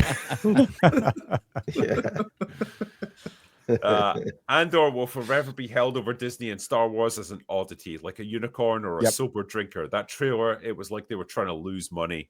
I love it that Andor was good enough that they're going to have to deal with fans of that show being like, why isn't this like the other thing forever? Because Filoni can't make that. There's no way. No. They fucked. they It's can't. almost made things worse for them, ultimately. Do you think he'll try, or do you think he'll completely ignore it? I don't think he likes that kind of storytelling at all. If you just look at his library, it's all crap. Well, Style. the rumor of him not liking Andor is true. It is true. I mean, I've heard, I've because got of there's jealousy. one guy I've spoken to who Jealousy? Yeah, works with probably. someone who said they'd heard something along those lines about it. Mhm. The response to this being publicly, he said several times that he likes Andor. course. It's like, wow, no way. That's crazy that he would do that. Who would have thought? Kind of like James Gunn said that The Flash was the greatest comic book movie he'd ever seen. Hey man, think he actually you used Until might have bet Superman that, came out. like, because he's got all the people who fucking made that back. It is, you know. Yeah. Who's the writer of it? Who he got working on the Batman, and all she's Yeah. done is made, what was it, 2 horrible movies? Yeah, and he said like, if you don't think she writes well, then you haven't read her screenplays. I Like, watched The Flash. I know. It's I've seen the movie. I've seen the finished product. It's shit. Christina Hodson. That's it. well, Right, yeah, but, okay, but here's the thing. Okay, so if her screenplay got mangled in the process of adaptation, then who's to blame? I guess the director, who he's also hired. Andy Muschietti. Yeah. So what the fuck are you doing, James? The She many wrote- lies of James Gunn. She wrote Batgirl, which was so bad Warner Brothers didn't release it. Yeah. What a legacy. And Birds of Prey. And she gets to carry on making shit. And they did release that. Fuck me. Oof. Yep. I propose you get Gary to play Metal Gear Solid 4 once it's remastered. No prep, just raw, unfiltered Kojima with no prior context. I want maximum old man confusion. I mean, Let Gary play Joust and Defender on stream. Let him do that. Yeah. jumping into Metal Gear Defender's Solid 4. hard. though. Sure, man. Defender's Gaming- a hard. Have you played Gaming is Defender? hard, Gary. Gaming is How hard. do you think I'm referencing them if I've never played them? I have Defender at my house. I played them. I had them on my Game Boy. Look at you guys. Proper Sad gamers. week. Alex Kurtzman's in talks for a reboot sequel to Fargate. On a No! happier note, what is your favorite moment of season 1? I mean, season one's probably we were saying about like bad sort of season ones, not like bad, but you know what I mean, relatively. Need to get its feet under it a little bit. Probably the mid-season finale. I prefer that to the end. Yep. But it's hard to get people into that show if they only start with season one. I don't know how to solve that problem a lot of the time where people are like, why would I watch a show where the first season's bad? It's like, because the other one's better. Like, trust me. Yeah, you were actually at Hamunaptra last week. I don't know if I was at Hamunaptra, but I was in Cairo. I experienced it all. You've seen my video on my second channel. So where all did you go? I need to check your Giza? second channel. I need to subscribe. So yeah, I went to Giza. I went to the pyramids. I went inside the pyramid of Khufu and one of the really small ones. It's like Mekatur or something. I can't remember what it's called. So I've been inside two of them. Went and saw the Sphinx, and then went and saw the Grand Egyptian Museum. I think that's the same one you've been to. Yeah. And then went back to my hotel and had a beer and passed out because I was fucking exhausted. A long day. But yeah, much fun was had. It's an amazing place. When that was like we're just scratching the surface on what can be seen over there. I definitely have to go back. What'd you think of Cairo? Not exactly a beautiful city, put it that way. It is dystopia on Earth. Because fuck me, yeah. Like if you get like a taxi anywhere, like you absolutely use Uber. And even then, every time you get in a taxi, like the guy will say to you, like, oh yeah, I'll just take it off the app and you can pay me directly. Fucking do not accept that if they try to do it, because sounds like Southern Italy. They will fleece you. Well, the thing is, I just landed in Cairo, right? So it was 1 a.m. I just wanted to get to my hotel so I can go to bed. And it's like, I can't do it through the app because there's loads of extra charges. So I have to charge you in Egyptian pounds. And I didn't have any fucking Egyptian pounds because I just landed in the country. All I had was a bunch of American dollars. And I was like, look, man, I'll give you $40 if you just get me to my hotel. Because it's like, I'm not going to some ATM in the middle of nowhere where I'm probably going to get fucking murdered or something. Just take me there. I'll give you $40. And that was probably way more than he actually needed. And he was eventually happy with that. But gonna feed his family for a week with that. There's this little thing called the exchange at the airport. Drinker, you can maybe they were closed. Couldn't be bothered. Like, I got there at the same time, 1 a.m, and holy shit. When you've been traveling for like 10 hours straight or whatever, it's like you just want and you're like, I don't want to fucking haggle. I just want to go sleep. And then if you're there during the day, you see how they drive on the roads where the lanes are just like guidelines that they completely ignore. That sounds like Italy. Yes, it is. It's a lot like Italy. Apart from the Czech Republic, where like I saw 2 crashes on the way to my hotel. That is the closest I thought. Like, there's a 50-50 chance I'm going to die in a car crash on the way to my hotel. Just that, because there's no lane discipline. There's no like obeying the rules of the road. The drivers just go wherever the fuck they want. And, no like, respect. It's pedal to the metal the whole time. So it's just like, I saw a car accident. The only car accident I saw was a car rear-ending a horse-drawn carriage. And it wasn't like a tourist one. It was like one that was used for work. The horse is fine, by the way. Horse was fine. Got a little freaked out, but it's a crazy place. They use their horns to communicate with each other. They do. That's how they change lanes. They just go beep beep and then go. Yeah. So like you either move or you don't. But like the system does kind of work, and it's just based on in its chaos. Yes. Yeah. It works for them. Yeah. It's just a very different way of doing things from what we have. But hey, man, it's an interesting city to be in. I just wouldn't necessarily go back there in a rush. No, go to Peru next time. Peru's awesome, dude. Yeah, I'd like to see that. I'll do a few more here just to do the member super chats. Hail the fellowship, Drinker and MauLer. You should do a masterclass on how to be a successful YouTuber because you're rocked. Drinker, what's the best whiskey? Well, that's easy. That's Lagavulin. Excellent single malt Scottish whiskey. The thing is, like, any advice we can give you about YouTube, like, it might be completely irrelevant if you try and do it, because there's an element of luck to it. There's an element of like, you just have a video go viral and you can capitalize on that place, momentum. right time.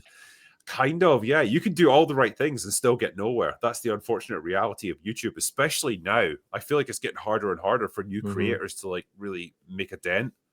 and that's Yes. unfortunate. But like, it's just a brutal environment now. Especially there's so much AI slop that's getting produced. Yep. Yep. Ugh. It's There are killing the AI history space. drinkers that Drinker has to compete with now.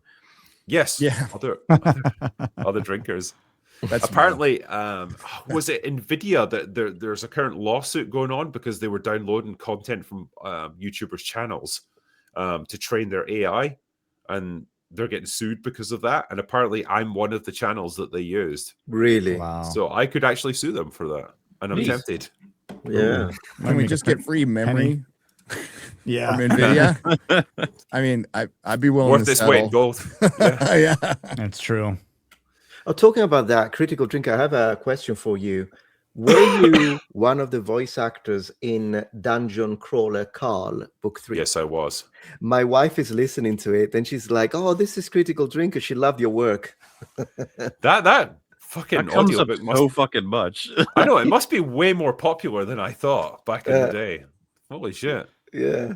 Yeah. She- Oh, she- I'm glad that it's still getting recognition.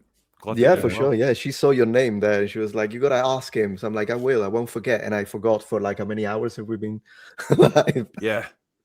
No, it was like way in the early days of my channel. Like I'd just sort of taken off, like maybe 2019, and I got approached by the makers of it, saying like, "Yeah, we're doing this audiobook. It's like Dungeon Crawler Car. Never heard of it." And it's like, "Would you like to play a character in it?" There's only like a handful of lines you have to record. Oh, fuck it, yeah, sure, that sounds fun. That's cool. Went to a recording booth and did it, and yeah, it was quite a good fun experience. Nice. Yeah, never forget, Drinker didn't see Lord of the Rings extended editions until a couple of years ago. Haha, shout out to West Texas Beardo Fat. I don't know if that's 100% true. Like, I had seen the extended editions, although not until the past couple of years did I see the Fellowship of the Ring extended edition. I'd seen the Two Towers and Return of the King, but I think it was later that I saw Fellowship. And that shows how forgiving we are that he's still here. Yeah. Yeah. I haven't been murdered. I don't even remember what the theatrical cuts are. I don't either. I've watched the extended version so many times. I couldn't tell you what parts aren't supposed to be there. Yep. It's anymore. a game I kind of play whenever I watch them. I'm like, I'm pretty sure this isn't in the theatrical. That's where I'm at now. Yeah. It's 25 years old this year. I know. Crazy. Reaper. There you go. Hello. That guy's just very happy to see you again. Read that. Just see if there's What any a more chat. member super chats here. Oh yeah, here's one. Drinker, did you bring back any ill-gotten gains from Egypt? I mean, I might have done. Like, I couldn't really bring back booze. Unfortunately, they're not big on booze in Egypt for obvious reasons. How did you live? The hotel I was in. You must have died. Nah, it's not like Saudi Arabia or anything. Like the hotel I was in, it's fine. Like they serve booze, no problem. Yeah. So That's good. In a hotel, and if you find I was with X-Ray Girl, so she can find booze anywhere. But Wow. yeah, it's in certain spots. It's just a little harder to find. Yeah, They're like moonshine. You go to like a dirty dealer in the alleyway, and he just no, makes you because some. Egypt's even got their own lager, and it's actually okay. It's like Sakara or something. It's called. It's a weird name, but it's actually pretty decent stuff. Really? So yeah, they do have some things there. So yeah, it's not too bad. Dunk is easily a role model in this day and age where it's hard to find that. He's easy to root for and really likable with egg, which makes the show. Couldn't Correct. agree more. Hell yeah. Perfect. Yep. Thank you for the Critical Drinker memberships there. You've joined up as a new member, and yeah, I think that's all the member chats right there. Oh yeah, there's another one there. So I will probably finish up there because, as I mentioned before, I've been really ill this week, and I'm just barely hanging on. So I really want to go and pass out for a bit. Oh yeah, for But- sure. I Yeah. bet. But yeah, it's been awesome having you gentlemen on tonight. Thank you for this. Been Thank you great for the to- opportunity. Thanks for being here. Well, it's been great to cover Cheers. something good as well for a change. Yes. Sort of, Yeah. commiserating bad stuff. It's like, yeah, we got something nice. It's nice to enjoy that for a change. So Yep. great to share it with you. Agreed. But yeah, thank you everyone as well who's tuned in for this. For the super chats that we weren't quite able to answer tonight, we will, of course, do what we always do and catch up with them on last orders. But for now, from me, from MauLer, from the rest of our panel tonight on Open Bar, that's all we got for today. Thank you. So go away now. Bye. Adios. Cheers.